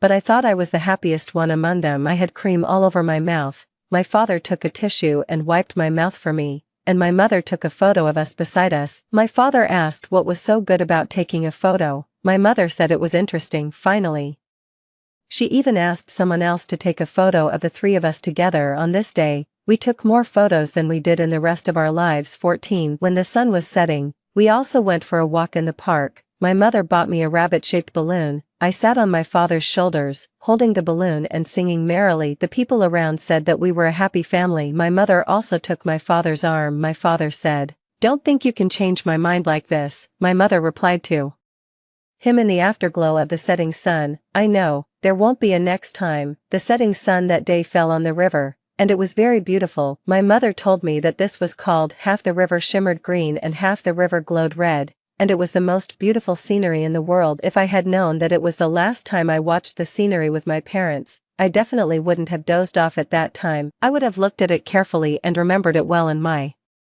heart. But in the end, my happiness, together with the setting sun, sank into that half the river shimmered green. 15. After my father dropped us off, he was about to go back to the company. My mother said to my father, "Today is the happiest day of my life." Then she stood on tiptoe and kissed my father. "Jiangshi, thank you." My father looked down at her with his long eyelashes quivering slightly. His lips moved as if he wanted to say something to my mother. My mother also looked at him, waiting for him to speak. Finally, it was my mother who spoke first. "However, I still won't divorce you. I won't even if I die." She said it with a smile, and then she closed the door on my father. My father was angry outside the door, and she was inside, crying while smiling. This was the last time they were angry with each other, the last time they saw each other. 16. I put the photo back into my mother's hand and babbled on. "Mom, the more I look at it, the more I think we're all good looking.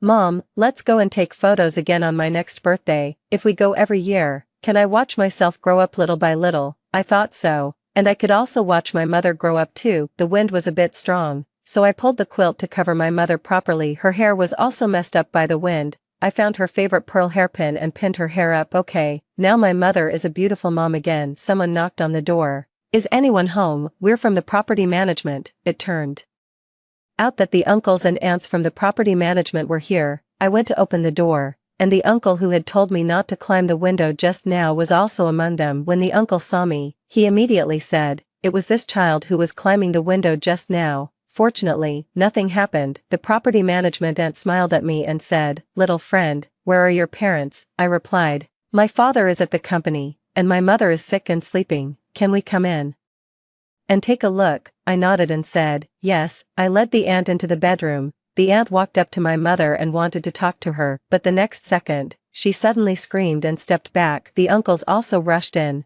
They gathered around my mother and looked at her. Someone started making a phone call. Soon, the police came, and the doctor came too. My father finally came back as well. 17. My mother died. I found out when I heard the uncles and aunts talking. I didn't know what died meant. I asked the uncles and aunts, but they just shook their heads, and some of them even cried. I went to ask my father. My father stood beside my mother, looking at her without moving. The police said to my father, "The time of death was around 10 o'clock the night before yesterday. Homicide has been preliminarily ruled out for now. The specific cause of death will have to wait for the forensic examination." My father said, "She was still fine when I came back yesterday morning." I told my father, "Dad, Mom was already sick when you came back yesterday. I called her for a long time, but she didn't wake up." Everyone looked at me, and my father also looked at me. "What did you say when you came back yesterday?" "I wanted to tell you that Mom was sick, but you left, and I couldn't catch up with you. I fed Mom some medicine, but she kept sleeping." "Dad, when will Mom wake up?" My father didn't answer me. His body swayed, and he bent down to look at my mother. "You've always been fine. You never got sick. You're sick now.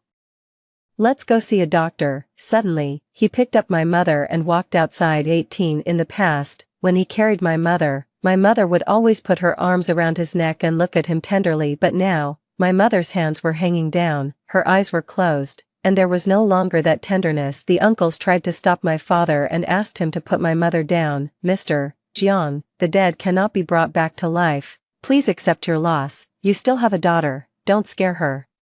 My father didn't say anything. He was so strong that the uncles couldn't hold him back. I started crying, and the uncles asked the aunt to take me away first. There were a lot of people standing downstairs. I heard them saying, "The child's mother was such a nice person. How could she suddenly?" Maybe it was a cerebral infarction or a heart attack. These diseases are getting younger nowadays. I heard that her mother passed away the night before yesterday, and this child has been staying with the corpse. When the property management went in, the child was so hungry that she was eating garbage. My goodness, it's so pitiful. I feel so sad hearing this. I didn't think it was pitiful because I had been with my mother all the time. Later, the uncles came downstairs, but my father wasn't with them. The uncles were pushing a cart, and there was a white quilt covering it. Although I couldn't see the person under the quilt, I knew that my mother was lying inside. When we used to play hide and seek, my mother would lie under the quilt, and I could recognize her at a glance. At that time, she said to me, "Mom has hidden well, yeah, come and find Mom." I let go of the hands covering my eyes and ran into the room. I searched and finally found my mother under the quilt. My mother would immediately pull me into her arms. We would hide under the quilt together and whisper to each other. This time, I was also waiting for my mother to pull me into her arms, but when my mother passed by me, she was still asleep and didn't come to hug me. The aunt covered my eyes and said with a choke in her voice, "Yeah, be good, don't look." I said to the aunt, "Auntie, I can cover my eyes myself. When I count to 10, I'll put my hands down." The aunt said, "Okay, then count to 10, 1, 2, 3, 4, 10. I counted to 10 carefully, but when I opened my eyes again, there was no quilt or my mother, only the car that had been parked here before was driving away. I suddenly realized that my mother was in the car, and once it left, I would never see her again. I desperately broke free from the aunt holding me and chased after the car, crying and shouting for them not to take my mother away, but I was so weak that the aunt picked me up again. I could only watch helplessly as my mother disappeared little by little. Together with the quilt, she disappeared in my tears. 19. I kept crying and crying until I fell asleep. When I woke up, I cried again, crying for my mother. I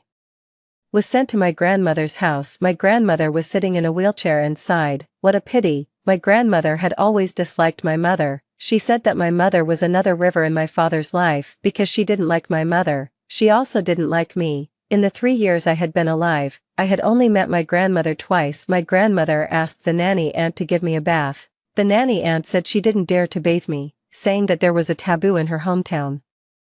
A child like me who had been with a dead person should be sent to a temple first. My grandmother was very angry and helped me take a bath herself with the help of a walking stick. As she bathed me, she started crying, saying that she had a hard life and that I had an even harder life than her. "I want my mom." I cried along with her. My grandmother called my father, but my father didn't answer. My grandmother then asked the driver to take us to my home. My father was indeed at home. He was sitting in front of the bed, and my mother was no longer on the bed. He grew a short beard. Mom didn't like it when he had a beard before, saying it was prickly. Then Dad would pick Mom up and put her on the washstand. "You help me." Mom would smile softly at that time, and her slender fingers would cover Dad's chin with white foam, carefully helping him shave off his beard. Dad would keep looking at Mom and then kiss her. Later, Mom talked to herself in the mirror, saying that Dad wasn't looking at her but at someone else. I thought to myself, there were only the 3 of us at home. Dad wasn't looking at me, so if he wasn't looking at Mom, who else could he be looking at? 20. Grandma talked to Dad, but Dad didn't respond to her. Grandma slapped Dad hard. "You didn't cherish her when she was alive. Now that she's dead, who are you pretending for? How long are you going to be like this? Are you going to ignore the company? And you're going to abandon the child?" Then Grandma put me heavily into Dad's arms. "You clean up the mess you made. Don't count on me, a person who has lost her legs. I tried to persuade you back then. Surui is Surui, and Mengyao is Mengyao. You just wouldn't listen, as if you were possessed. Now that she's gone, the only thing you need to do is to raise your child with her well." After scolding, Grandma left, leaving Dad and me at home alone. In the evening, Aunt Lynn next door brought us food, and she kept crying too. She said she was out of town at that time. When she saw me knocking on her door on the surveillance, she thought I was going to play with her and didn't think much of it. I really regret it. Why didn't I ask one more question at that time? Aunt Lynn sobbed uncontrollably. Everyone asked one less question and was one step too late. After Aunt Lynn left, Dad suddenly seemed to think of something. He went to the study, turned on the computer, and after typing a few times on the computer, Mom appeared on the screen. This was the surveillance camera at our home. Mom said it was installed when I was born. Dad didn't like having other people at home, so even after I was born, there was no nanny in the house. The surveillance was installed so that we could see me at all times and be afraid that I might have an accident on the computer screen. It was dark night. Mom was sitting quietly on the sofa in the living room.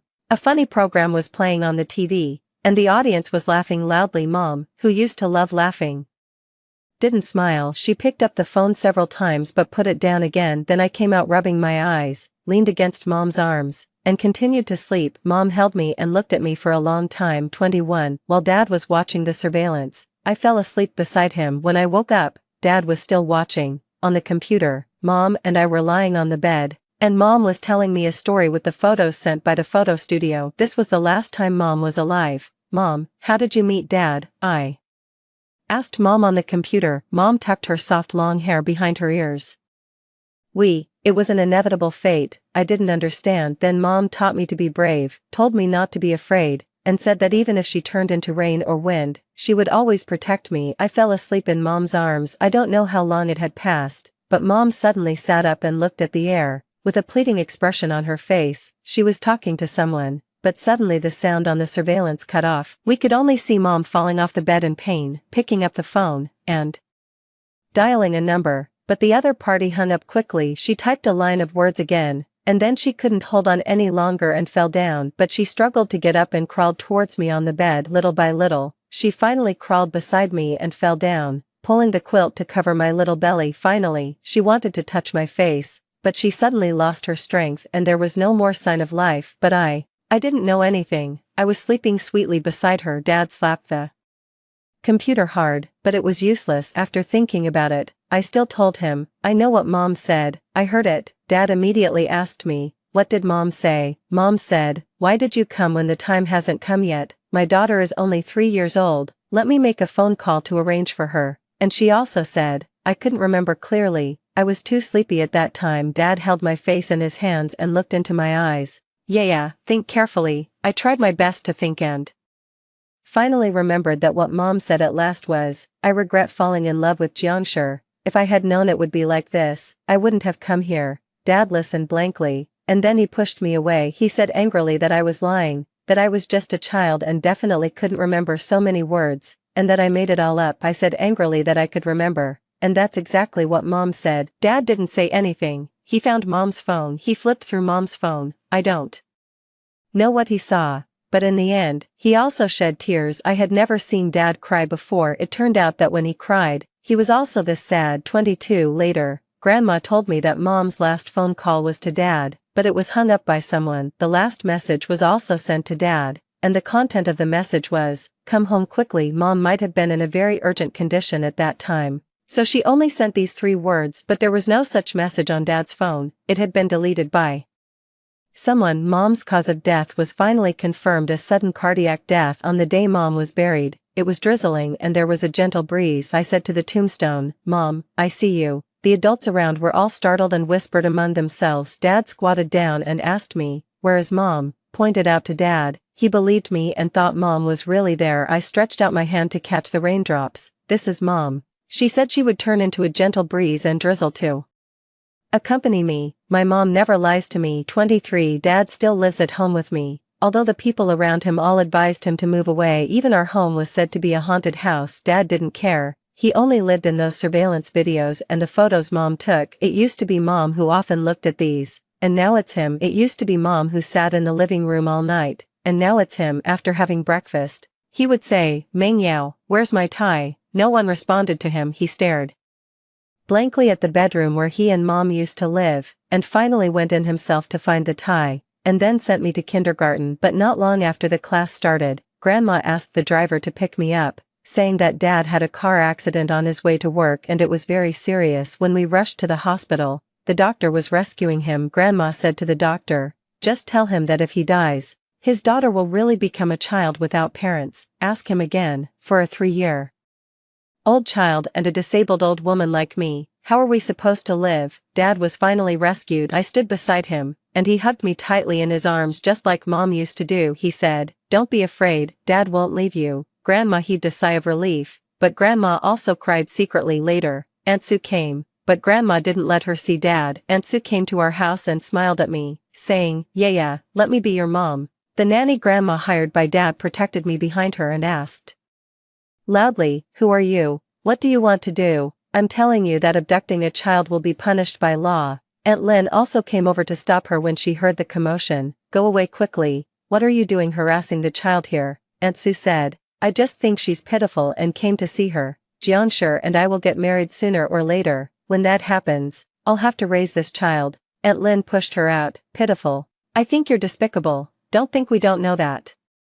You came to make Meng Yao angry several times. She died because of you. Aunt Sue smiled and said, I don't have that ability. Aunt Lynn was so angry that she wanted to hit her, but in the end, Aunt Lynn held back. Aunt Lynn also laughed. Of course you don't have the ability, otherwise, it's been almost a year since Meng Yao left. And you still haven't managed to make Xiaojiang marry you. You left Xiaojiang less than half a year ago. And Meng Yao managed to get pregnant with Xiaojiang's child. At that time, compared like this, Meng Yao is more capable. Aunt Sue was taken aback and started fighting with Aunt Lin. The nanny grandma also went up to help Aunt Lin. Finally, the security guards came to separate them when Dad came back. He said coldly to Aunt Sue, "Don't come again in the future, I don't want to see you anymore." Aunt Sue cried and asked him, "Can't we go back to the way we were before?" Dad said, "No. At that time in the hospital, you hung up the phone call Meng Yao made to me when I wasn't there and deleted the message she sent. How can you still expect something else? You once saved me, but you also hurt me. From now on, we're even." Aunt Sue left crying and never appeared in front of me again. 24 When I was in the senior class of kindergarten, Grandma suggested that Dad take me to live in another villa. Grandma said that the house there had the most top-notch educational resources in the city. Dad didn't want to move there. He said I didn't need to compete in my studies and that it was enough for me to grow up healthy and happy. Grandma sighed. Well, being healthy and happy is more important than anything else. Although Dad was very good to me and spent time with me every day, I still didn't like him. Every day after the nanny grandma finished her work and left, it was just the two of us at home. I played by myself in my room, and he watched the surveillance videos of Mom when she was alive in the study. No matter how hard he tried, he could only recover the videos from the 3 months before Mom passed away.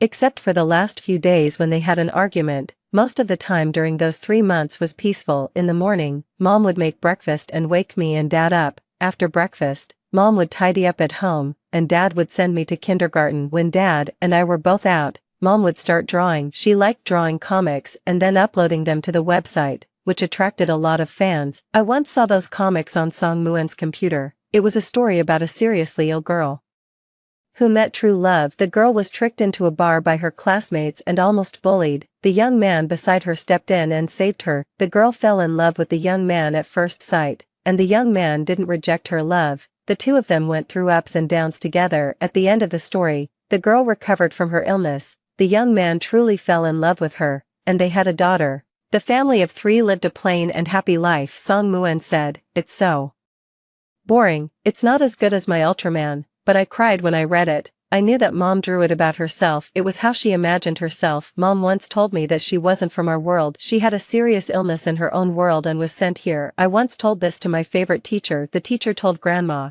and Grandma found a psychologist. The psychologist said that this was a beautiful lie fabricated by my subconscious mind to help me accept Mom's passing. Only Dad remained silent. Later, he sent the hard drive to a professional agency for repair, but they couldn't fix it no matter what. The sound of Mom's last moment still couldn't be restored. In that year, he invested most of his wealth in a foreign technology company. He was very lucky. When I was in junior high school, that technology company had developed into a unicorn in the industry, and Dad became a major shareholder. He was 34 years old that year and still very young. He met Mom when he was 20 years old. At that time, Grandpa passed away, and Grandma was in the ICU after a car accident with her life hanging in the balance. He dropped out of college and took over the company. When he was at his most painful, he met Mom and had me. 25 Dad doesn't often appear in the public eye, and people have spread all kinds of rumors about him, saying that he's a lizard man, a person from the center of the earth, and so on. Grandma said that Dad believed my words and thought Mom was in another world. He wanted to get Mom back,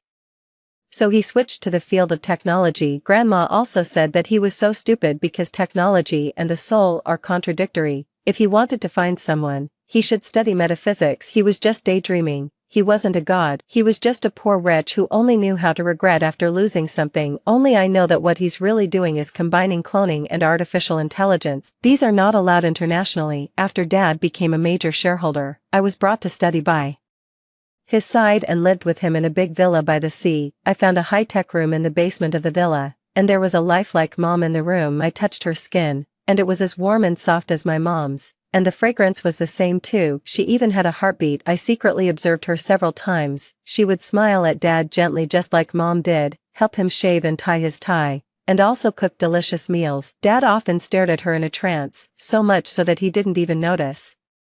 When I sneaked in, Mom was very beautiful, and she was beautiful even when she was sleeping, more beautiful than the fairies on TV. "Mom," I called her softly. She smiled and looked at me. "Hello. What's your name? Why are you crying?" Her voice was exactly the same as Mom's. Dad was really amazing, I said. Mom, I'm Yaya. She reached out and wiped the tears off my face. Yaya, I can feel that you're very sad. What can I do to help you? I held her hand and pressed it against my face. Mom. Let's play hide and seek again. You go and hide under the quilt, and I'll count to 10 and then come to find you. Okay. She lay on the ground and covered herself with a blanket. I counted to 10 and then walked towards her, but in the end, I didn't lift the blanket because her eyes told me that she was just an extremely expensive technological product and had no life. And in my mom's eyes, there was always the most gentle light. My mom was unique. She was never anyone's substitute, and no one could replace her. What's more, she said that she regretted meeting Dad. At that time, I was only 3 years old and didn't understand why Mom would be so sad for so long because of Dad's words to me, "You're just a physical need." Now I understand that because her sincere love and devotion were just considered a nice tool in Dad's eyes. Although Dad finally regretted saying those words, Mom was already gone. What's the use of regret? Finally, I lay beside this doll, hugged her, and said thank you to her. Thank you for allowing me to see what Mom looked like before she passed away again. Then I turned off her program and set the basement on fire. 26 In the raging fire, I returned to the ground. A gentle breeze blew from the lake, and fine rain fell from the sky. I opened my arms, tilted my head back, closed my eyes,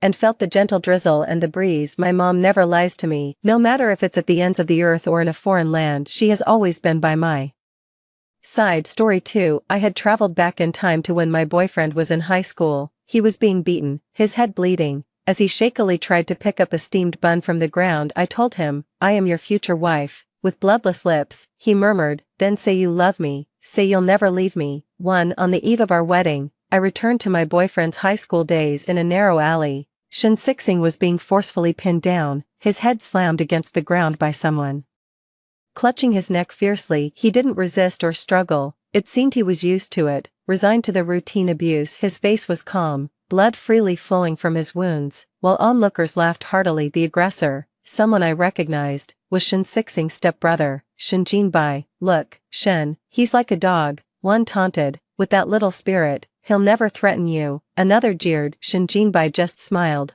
lifting Shin Sixing's face and mockingly patting it. "Come on, bark for brother," I whispered into my phone screen, dialing 110 and briefly explaining the situation and location before hanging up. The taunting continued. "Your stepmother's son, just as cheap as she is." That comment seemed to sear through Shin Sixing's nerves. His previously lifeless expression dramatically changed, and like a provoked beast, he began fighting back against Shin Jinbai, but he was clearly outmatched. As the crowd began to swarm, I recklessly burst in. "What are you doing? I've already called the police. Aren't you leaving?"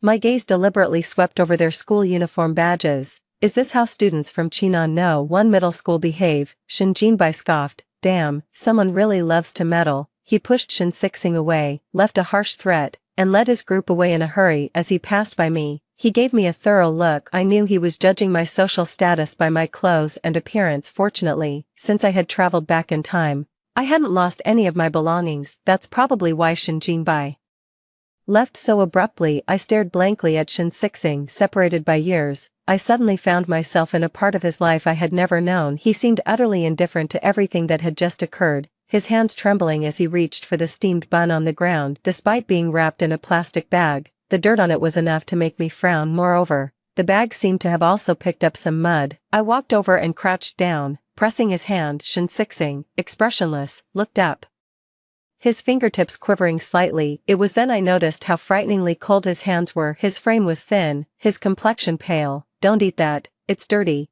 I habitually carried snacks with me, and they came in handy now. I pulled out 2 small bread rolls from my bag and handed them to him. Shin Sixing didn't take them, just silently stared at me. His eyes were hollow, almost eerie. I tore open a roll, took a bite, and showed him. "It's clean, not poisoned," before I could offer it again.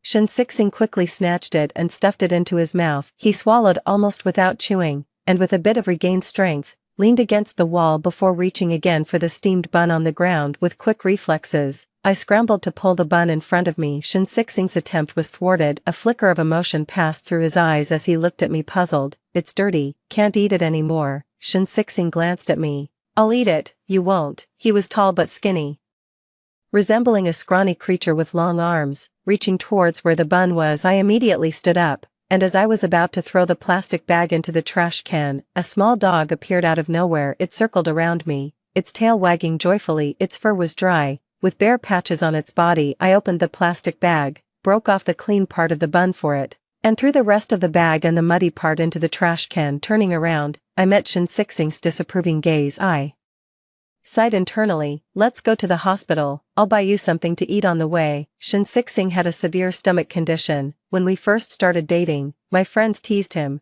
calling it a CEO's disease. He just smiled, shook his head, and gently reminded me, that's why you need to eat well, it's very painful, you wouldn't be able to bear it. Back then, I assumed it was due to his irregular eating habits, and I earnestly promised him, don't worry, I'll eat properly and make sure you do too. Was this how he lived during high school? When we talked about school life, he always mentioned university, the time we met, and skirted around his high school days. When I asked, Shin Sixing would simply add a word or two, it wasn't great, not much to say, too. Shin Sixing stared at me for a while. I waved my phone at him. I have money, one of you is more than enough for me. Right after coming here, I had checked. The string of numbers in my mobile account was still there. Although I couldn't take out the money from the card, the amount in the account was already sufficient. Many of these large transactions came from Shin Sixing using the mature Shin Sixing's money to support the younger Shin Sixing. Felt amusing to me. Seeing him hesitate, I reached out to help him up.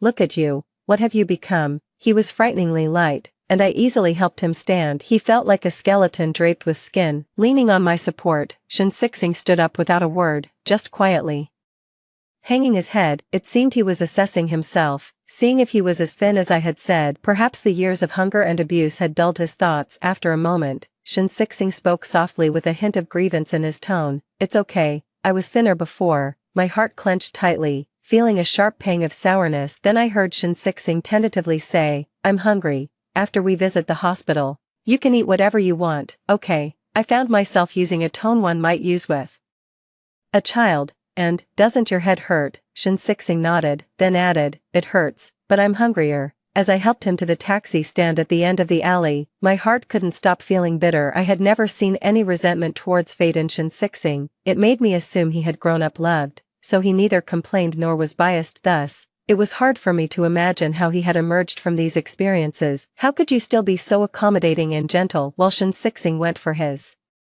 checkup, I visited the nearest mall to buy him some clothes. When it came time to pay, my eyes widened in shock. What should have been 1,000 yuan expense showed up as 1,000,000 on my phone. I murmured in confusion, there's a ghost in my phone. The salesperson glanced at it and sincerely complimented, that's a very pretty style. It's my first time seeing it. To everyone else, my spending seemed normal. I figured that since I arrived in this world, all expenses had changed proportionally.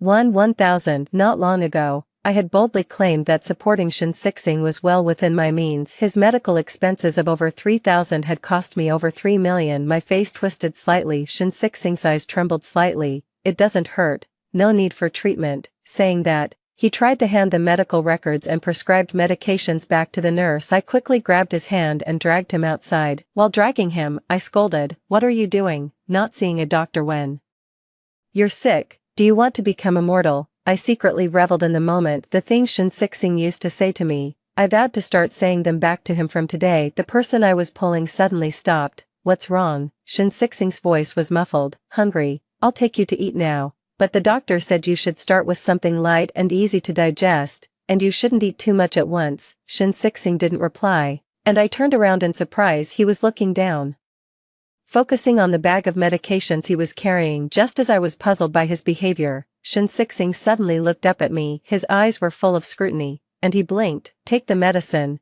Then, he hung the bag on my wrist. I picked up the bag, both annoyed and amused. The sick one is you. Shin Sixing's expression unchanged. He reached up to touch his bandaged wound. I'm sick, and I'm hungry. His tone couldn't be more pitiful. I almost nodded in agreement with his words. I'll take you to eat, but like the doctor said. I repeated the precautions. Shin Sixing didn't seem to listen to a word, and when I finished, he glared at me fiercely. Liar. Perhaps feeling that wasn't intimidating enough, he opened his mouth to show his teeth. If you don't feed me, I'll eat you. Not eating enough might really affect one's intelligence. Shin Sixing was really acting silly now. I couldn't help it. I pulled out my phone and snapped 3 pictures of him. I didn't say I wouldn't feed you, but we need to take it slow, right? You're eating recklessly now, your stomach must hurt. Shin thought about it, and finally seemed to agree with me. Then he took the bag hanging from my wrist and carried it himself. 3 In ancient times, Han Xian valued a meal as worthy of 1,000 gold. Today, Gu Mingxi, redefine a meal worth 1,000 gold. This cursed ratio. Shin isn't eating food, he's eating gold. I only ordered him 2 bowls of porridge and 2 steamed buns. Shin expression was full of sorrow, but he didn't speak out, his eyes hesitantly glancing outside. I told you, you need to take care of your stomach, I'll buy it for you next time. Upon hearing this, Shin immediately withdrew his gaze, his eyes sparkling as he stared at me like a little dog waiting for its master to say dinner is ready. I extended a hand to indicate for him to eat. Go ahead, eat. The scene was a whirlwind of activity. I couldn't understand it. The Shin I met was refined and composed, utterly unrelated to the one before me now. It has been 3 years since we first met. What incredible opportunity did Shin encounter in these 3 years to change so drastically? I pulled myself out of my thoughts and watched Shin devour his food, feeling a pang of sympathy. The words I wanted to say hovered on my lips, then I swallowed them back down. Never mind, there's plenty of time in the future to teach him. I pulled out a tissue and handed it to Shin He carelessly slapped it against his mouth and threw it away. Then, he looked at me eagerly and said 2 words, I'm hungry. I thought to myself, are you going to behave? He gave me a puzzled look, hesitated only slightly for the sake of food, and then capitulated. Yes, whatever you say, even if you say I'm sick, I won't argue. Easily, on his still youthful face, I saw a glimpse of his future self masterminding strategies, securing victories from afar. The phrase he said to me most often was, don't worry, I'm here. I always believed him unconditionally, and he indeed always managed to find a perfect solution. This younger version of Shin was also quite persuasive, obedient, and clever. He agreed with whatever I said. I gave him a sweet smile. Then, good boy, we aren't hungry, we won't eat, let's go. Shin expression changed in an instant. He composed himself, picking up his things and trailing behind me like a lost soul. Really, was his usual expressionlessness just to save energy? Where do you live? I'll take you back to school. Thinking of the scene I stumbled upon today, I immediately changed the subject. How are your roommates? Do they treat you well? Shin shook his head slowly. I live off campus, alone, no roommates, he obediently answered, and then, lifting his eyelids, he glanced at me. You treat me well. I was momentarily at a loss for words. It shouldn't be like this. Shin how could you have such a past? I cautiously asked. What about your mother? Shin rarely talked about his family. When he introduced them, he only mentioned that his parents had passed away at that time. I looked at him with eyes full of sympathy, but he tapped my forehead with his finger. What are you thinking? My situation isn't as bad as you think. On the contrary, I've received enough. He was too gentle, too tolerant. Naturally, I thought of him as someone who had grown up in love but had later lost it, loved well by his parents, so rarely harbored resentment towards life. But now, it seemed not to be the case. Shin pursed his lips, his eyelashes trembling slightly. I never met the one who gave birth to me. Before I could ask more, he continued, the one now is my adoptive mother. My biological mother was young, she abandoned me after giving birth. My father picked me up and raised me, and after he died, my mother remarried with me. In just a few sentences, he outlined the hardships of his life that were likely hard to overcome. I felt a bit distressed.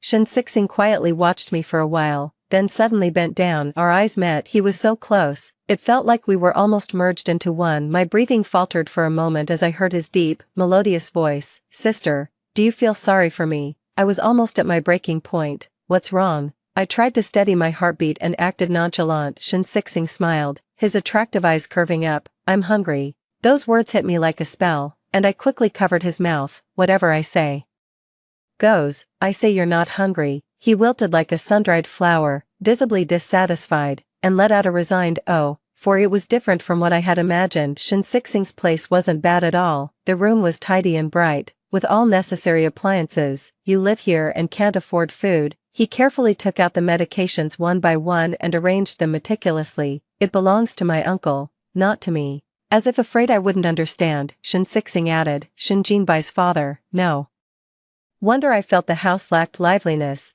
not seeming like someone's long-term home. It seemed Shin only treated this place as a temporary stop. Maybe no one else cared about his life beyond that, he just needed to survive. I was silent for too long. That drew a particularly solemn look from Shin hand. He quickly closed the distance between us in a few strides and reached out his hand toward me. From his hand, I could glimpse that Shin life was not easy. His nails were trimmed short and round, but I could still see the bruises under his nails as if they had been crushed forcefully. His open palm also showed prominent scars. Your hand, seeing that I hadn't moved, Shin explained again and gently unfolded my tightly clenched hand. That's when I realized I had unconsciously been digging into my palm, leaving faint crescent marks. I instinctively looked up, locking eyes with Shin.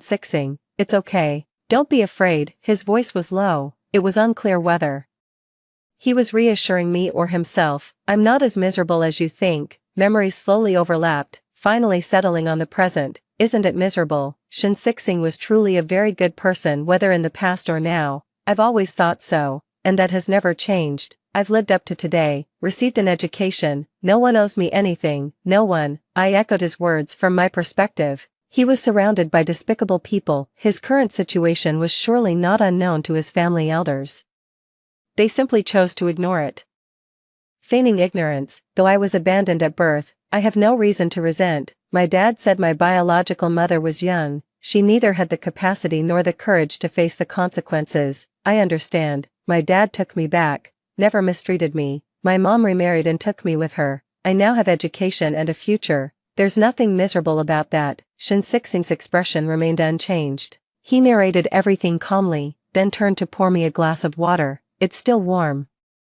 Drink it. I took the glass, feeling the warmth at my fingertips. Shin continued. As for Shin Jinbai and his people, I can't say I hold no grudges, but my mom's life has been very tough. I can only choose not to resent. I took a sip of water, raising the glass to my lips. It was indeed warm, but I felt dizzy and disoriented. Maybe Shin doesn't need my rescue. He has his own world, his own set of rules, and his way of dealing with things. It's not that he doesn't understand rebellion. It's just that he knows more deeply than I do how hard life can be, especially for a woman who marries into a wealthy family with a child in tow. His stepmother didn't love him much, but she didn't dislike him either. But still, I love him. I can't bear it. Why are you telling me all this? I said, my eyes downcast, gaze flickering uncertainly, my fingers tapping irregularly on the glass before pulling away. There's a video on my phone from that day, capturing the bullying incident clearly.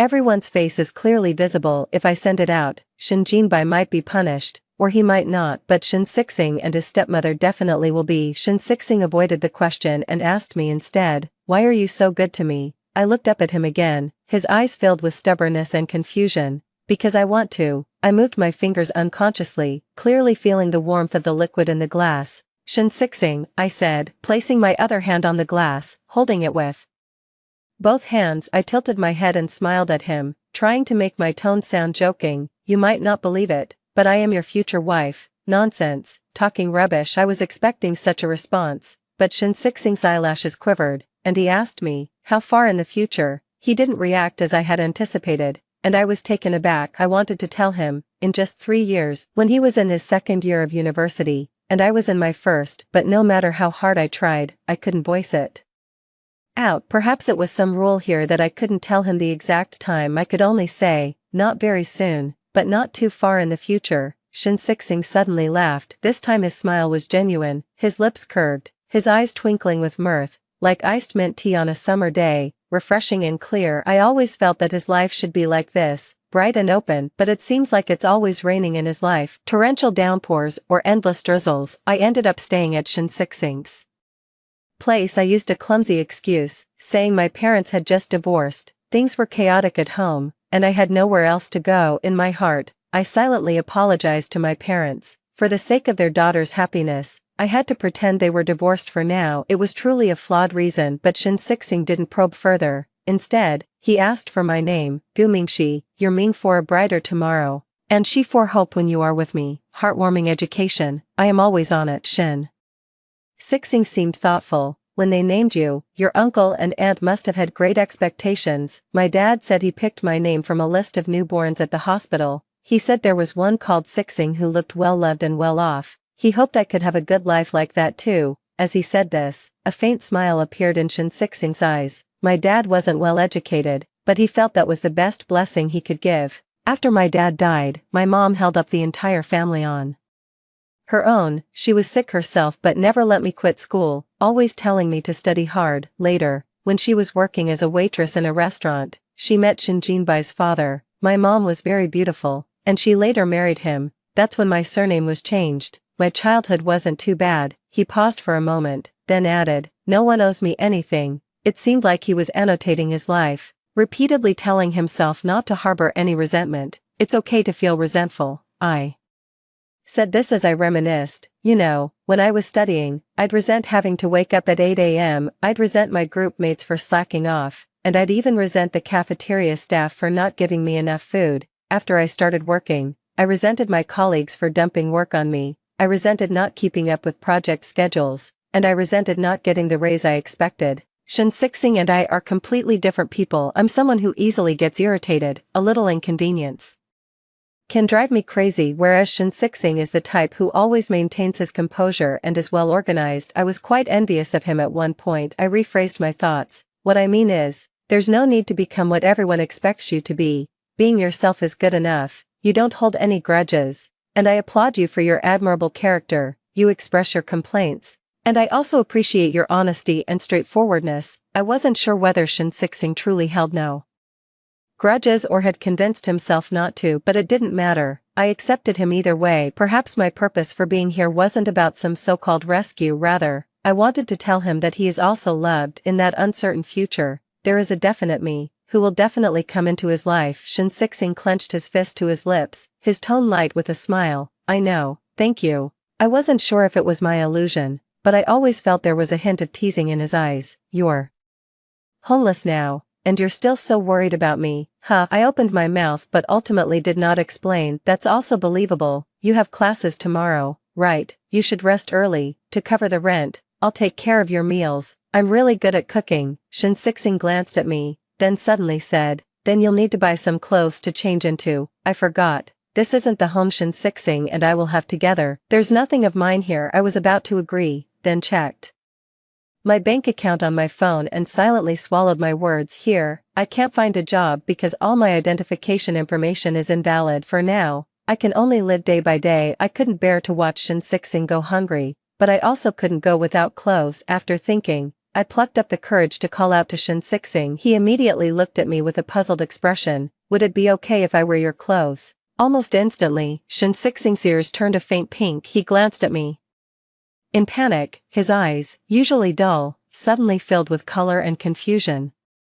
I didn't want to, but considering the cost of a few sets of clothes in this world, I figured it would be millions. I don't know how long I can stay here, but Shinshixing definitely needs to eat. I'll of course buy underwear. Just give me some of your unused t-shirts and shorts or something. I was a bit embarrassed at first, but seeing how nervous Shinshixing was, not knowing what to do with his hands, I momentarily felt the urge to tease him. By the way, do you have any floral shorts? It seems he doesn't. The mature Shinshixing always dresses neatly, and even this younger, more inexperienced Shinshixing has his shirt buttoned right up to the top. Too well behaved. Shinshixing waves at me frantically, his face flushing red. Don't be like that. Oh, no wonder the damned Shinshixing has one look for the day and another for the night. He always manages to make me blush and beg for mercy before he finally lets me off. Turns out, it's quite fun. You don't need to bother with me. I've been allergic to new clothes since I was young. I break out in allergies whenever I wear them. I'm quite good at making up stories, though it does hurt my conscience a bit when I say too much. Shinshixing mumbles, I won't bother with you anymore. He quickly turns and slips into his room.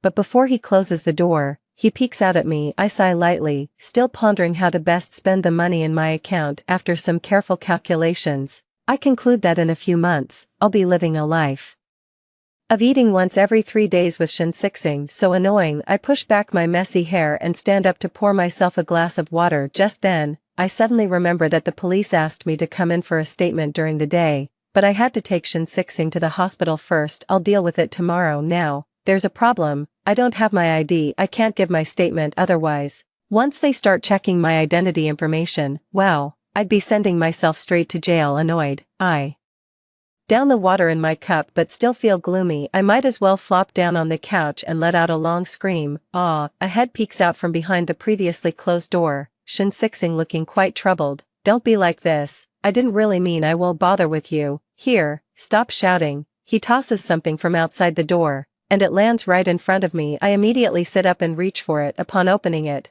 I find his shirt and a pair of school pants that have been cut short. The head behind the door continues to ramble on, the voice getting softer. These were my old clothes. They're a bit small, you can wear them, I've washed them, they're clean. I burst out laughing. Why are you hiding behind the door? Are you shy? The door then falls silent. After a long while, Shin Sixing's muffled voice comes through. Why are you so adept at this? His tone is not pleased, with a barely noticeable hoarseness. I think for a moment and laugh. It's all thanks to your good teaching. This is what the future you taught me, so I'm not shy at all. He doesn't respond, and I don't care. Continuing on my own, I don't want to go give that statement. Shin Sixing, what should we do? He answers quickly, don't worry, I'll handle it. I sit on the couch, swinging my legs. My mind is filled with memories of before we decided to get married, me curling up in Shin Sixing's arms saying I was scared. Shin Sixing would pat my back, constantly comforting me. Don't worry, if it comes down to it, I'll go alone. Everyone knows you're the bride anyway. His joking words instantly eased my anxiety, and now, 3 years before we first met, he's saying similar things. The rustling behind the door continues for a while. Shin Sixing suddenly pushed the door open and said seriously, you should rest early. My swaying motion paused, and then I couldn't help but smile. Was he responding to my previous comment about hiding behind the door? I don't know what method Shin Sixing used, but he managed to handle the recording of his statement quite smoothly. I still have the video I took at that time saved on my phone. When Shin Sixing came back for a meal, I showed him the video. Do you need this? I was thinking of making a big deal out of this and using public opinion to help you, but under the current circumstances, it wouldn't be beneficial for you. Moreover, for Shin Sixing, his foster mother is a very important figure in his life. Shin Sixing listened to me quietly and nodded. You're right. He shoveled a big spoonful of rice into his mouth without hesitation. I tapped on the table helplessly, signaling him to listen to me. If you keep eating this fast, I'm going to get angry. I originally wanted to say, if you keep eating this fast, next time you won't eat at all, but then I thought, such a punishment would be too harsh. I changed my words as they reached my lips. Seeing Shin Sixing slow down, I continued, if we're going to endure, we need to hold on until after your college entrance exams. Part of the reason Shin Sixing had such a hard life was that Shin Jinbai wouldn't let him do any part-time jobs, and the money from the Shin family was almost nothing by the time it reached Shin Sixing. 200 yuan for a whole month. This amount wasn't even 1/10 of what Shin Jinbai would spend on a single meal, so Shin Sixing was always particularly hungry. He barely looked up from his meal. You're right, I laughed. Why do you only know how to say you're right, Shin Sixing, with a serious face? Because you are right. I lay on the table, laughing wildly. After my laughter subsided, I propped my head up and looked at him. Shin Sixing, is the dish I cooked really delicious? If he dared to say it wasn't, I would turn him into a dish. He took a bite and said, you're right. Then tell me, am I not great? Shin Sixing saw that I was in a playful mood, his face a bit helpless. You're right. I pointed at myself. Then take another look at me.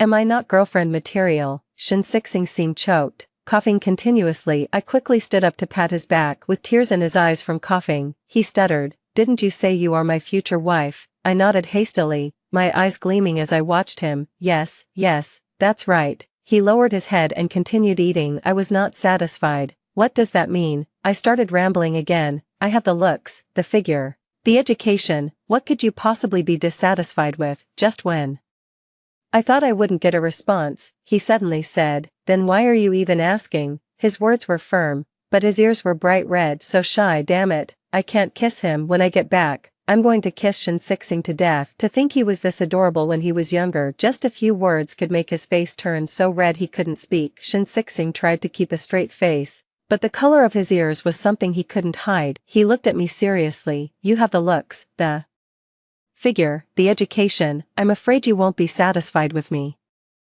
I was so charmed by him that I gave him an extra serving of rice. After serving him the rice, I said to him, you told me the same thing later. Do you know, you became a truly remarkable person after that. It's ridiculous, you actually fell in love with me. You always told me that you were afraid I wouldn't be satisfied, and several of my friends asked if I had cast a spell on you. Don't doubt it, I'm telling you. You really are incredible. You started your own business in college and still led academically. I was your junior, and when I enrolled, I always heard about you from others. Teachers would use you as an example, mentioning how you failed initially in your business ventures, but you never spent time wallowing in sadness. Instead, you quickly reviewed and summarized the reasons for your failures. The more I spoke, the more enthusiastic I became, while Shin-Sixing listened to me as he ate. During a pause when I caught my breath, he poured me a glass of water, thirsty.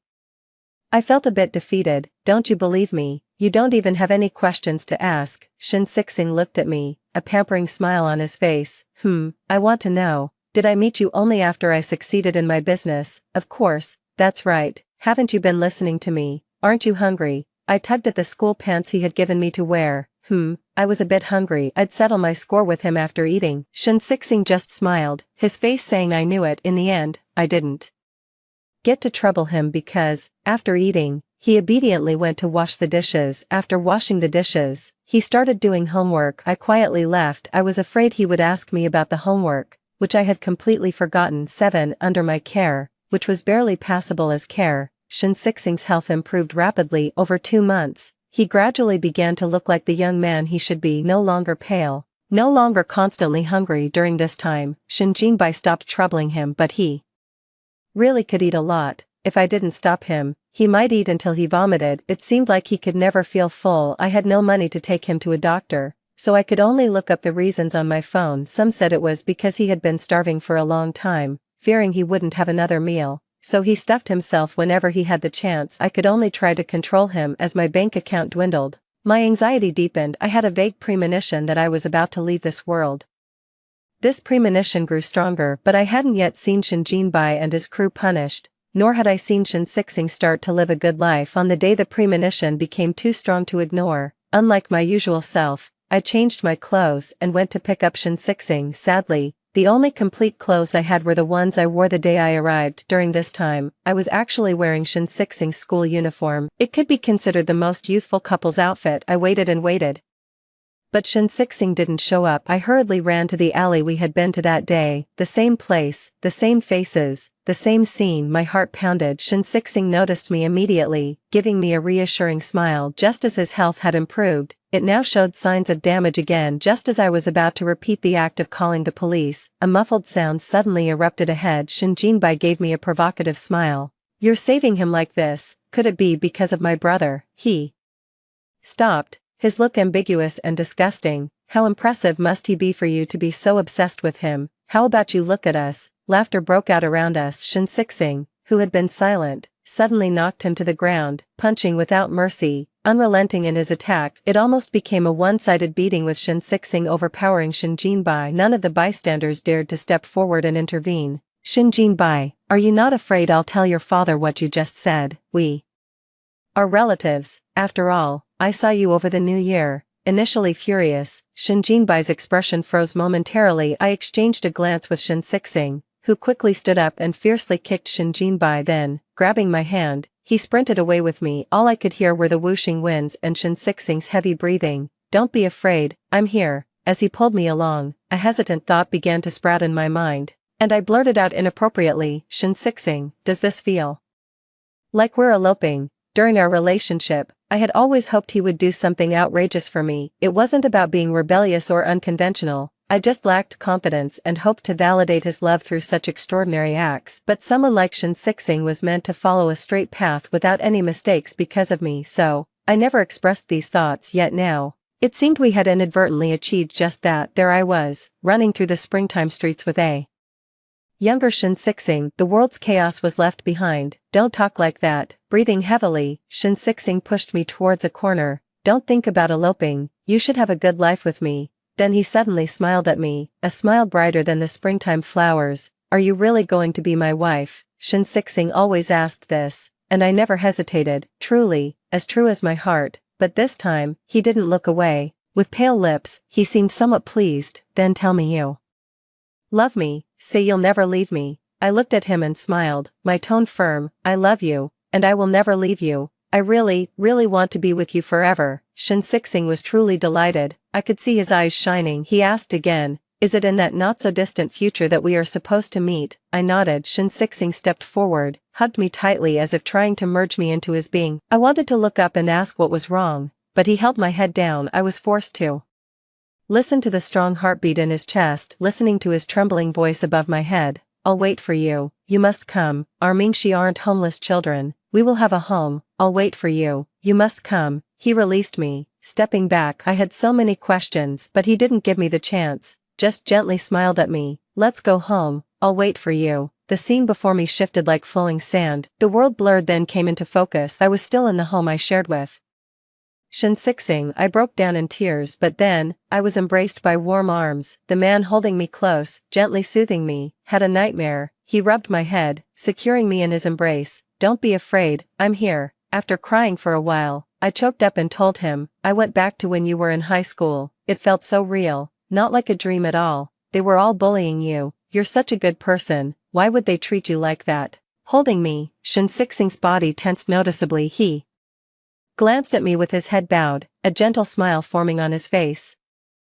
Have you remembered? He patted my back with one hand while using the other to wipe away my tears with a tissue. It's okay, I have you, and you've been good to me. Fate has really looked after me. His expression was exceptionally soft, his eyes and brows smiling. Back then, I thought if there were a God, it should come and save me. And then, you arrived. The scattered memories in my mind gradually connected into a line. So, was the rush to start a business all for me? I looked at him, full of hope. Seeing that I had stopped crying, Shin Sixing's smile deepened. Yes, you said we met after the business took off. I really wanted to see you, so I dared not relax. No wonder in all the tales, Shin Sixing was desperately trying for success. I touched his face with sympathy. I had no idea you had such a past. If it were me, I would resent the whole world. Shin Sixing looked deeply into my eyes and sighed. How could I, who have been loved by you like this, resent the world? I'm too busy being thankful for fate's favor. Flattered by his words, I buried my head in his chest. He chuckled and ruffled my hair. Aren't you going to sleep? Tomorrow is our wedding. I'm worried you won't wake up. I immediately jumped off him. Sleep? Tomorrow is a big day for me. Quickly check if my eyes are swollen from crying. No, you look beautiful. I snorted and prepared to go to bed. But then I remembered something and climbed up to give Shin Sixing a fierce kiss. Moments later, I was lying on his legs crying. He patiently consoled me while crying. I accused him. You used to be so innocent. How come you've changed like this? Shin Sixing, unabashed, responded confidently. It's all thanks to the lady's teachings. I've always remembered, the student surpasses the master. Woo woo woo. I shouldn't have teased him back then, but it's so hard to let it go. I sneakily glanced at him, looking for a way to get back at him, yet he smiled gently. Don't you want to sleep tonight? Who says? I quickly climbed into bed, pulling the covers up. Humph, there's plenty of time in the future. No rush for now. I'll get back at him eventually. Extra 1. Shin Sixing doesn't believe in gods. If there were gods, why wouldn't they save him? He was, after all, driven to a dead end. Shin Sixing fingered the knife in his pocket, his expression listless as he stared at Shin Jinbai's neck. Knowing a single slice could end it all, this miserable life wasn't worth clinging to, he muttered in his mind. If there really are gods, let them save him. But when he opened his eyes, all he saw was a group of people laughing with ill intentions. Shin Sixing's hand reached deeper into his pocket, touching the knife, but just then, at the end of the road, a woman's voice appeared abruptly like a godsend too. Shin Sixing shouldn't have trusted anyone, but the godsend filter made him obediently follow her. She tilted her head, smiled at him, and said, I am your future wife. Shin Sixing wanted to laugh, but he held it back. He, burdened by life, wondered where his future could possibly come from. He could only pretend to be curious and asked her, how far into the future is it? The girl gave a vague answer. It was a typical trick to deceive. Who would believe that? That's what he thought. Yet Shin Sixing couldn't help but wonder, whom does God favor? But no matter how much he thought about it, it wasn't someone like him, whose heart was filled with resentment. So, he disguised himself. He concealed all his sharp edges, just as it was written in the books, to be thankful and not resentful. But she said, you are entitled to feel resentment. At that moment, enveloped in so much hatred, he suddenly felt no resentment. Having nothing, he desperately wanted to keep her. She had come because of him. If he didn't let go, she couldn't leave. Shin Sixing, does our running away together look like an elopement? Even as they fled in disarray, she still managed to smile. It was spring, and Some flowers at the street corners were already blooming. He suddenly remembered how the girl tilted her head and smiled at him, her eyes curving joyfully. She was far brighter than the flowers. He silently repeated her name, Mingxi, Mingxi, a name given by parents who awaited their child's birth. Not like him, a mere weed. He hoped she would always be radiant. He loved seeing her smile. Let's not elope, you should have a good life with me. He had to let her go, to wait for her in that uncertain future. For a definite her he would always wait, whether she came or not. Apart from him, no one remembered her being there. She was like a breeze that passed by, touching him without leaving a trace. But for that definite her in the uncertain future, Shen Sixing was willing to give his all. In this process, he demonstrated remarkable perseverance and extraordinary talent. It took Shen Sixing a lot of time to gather the evidence of Shen Jinbai and his group's wrongdoing. They had committed numerous illegal acts behind the scenes. Facing varying sentences, Shen Sixing fiercely pushed himself, even achieving the highest provincial college entrance exam scores. He did not dare to relax and immediately started his business. He never allowed himself any respite or sorrow. He just knew how much he missed her, how much he wanted to see her, and there she was, in that future where his startup succeeded. At the start of the school term, among countless faces, Shen Sixing immediately saw the face he had longed for day and night. Nothing was certain, but he was sure she was his wife. It had to be. Shen Sixing and his wife often marveled at how fate had favored him, but he didn't know that his initial meeting with Gu Mingxi was not supposed to happen in his sophomore year, but 2 years after his graduation. It was just that the power of love was so strong, it had already broken through the bounds of fate. He thought it was fate looking out for him, but little did he know, fate always favors the brave.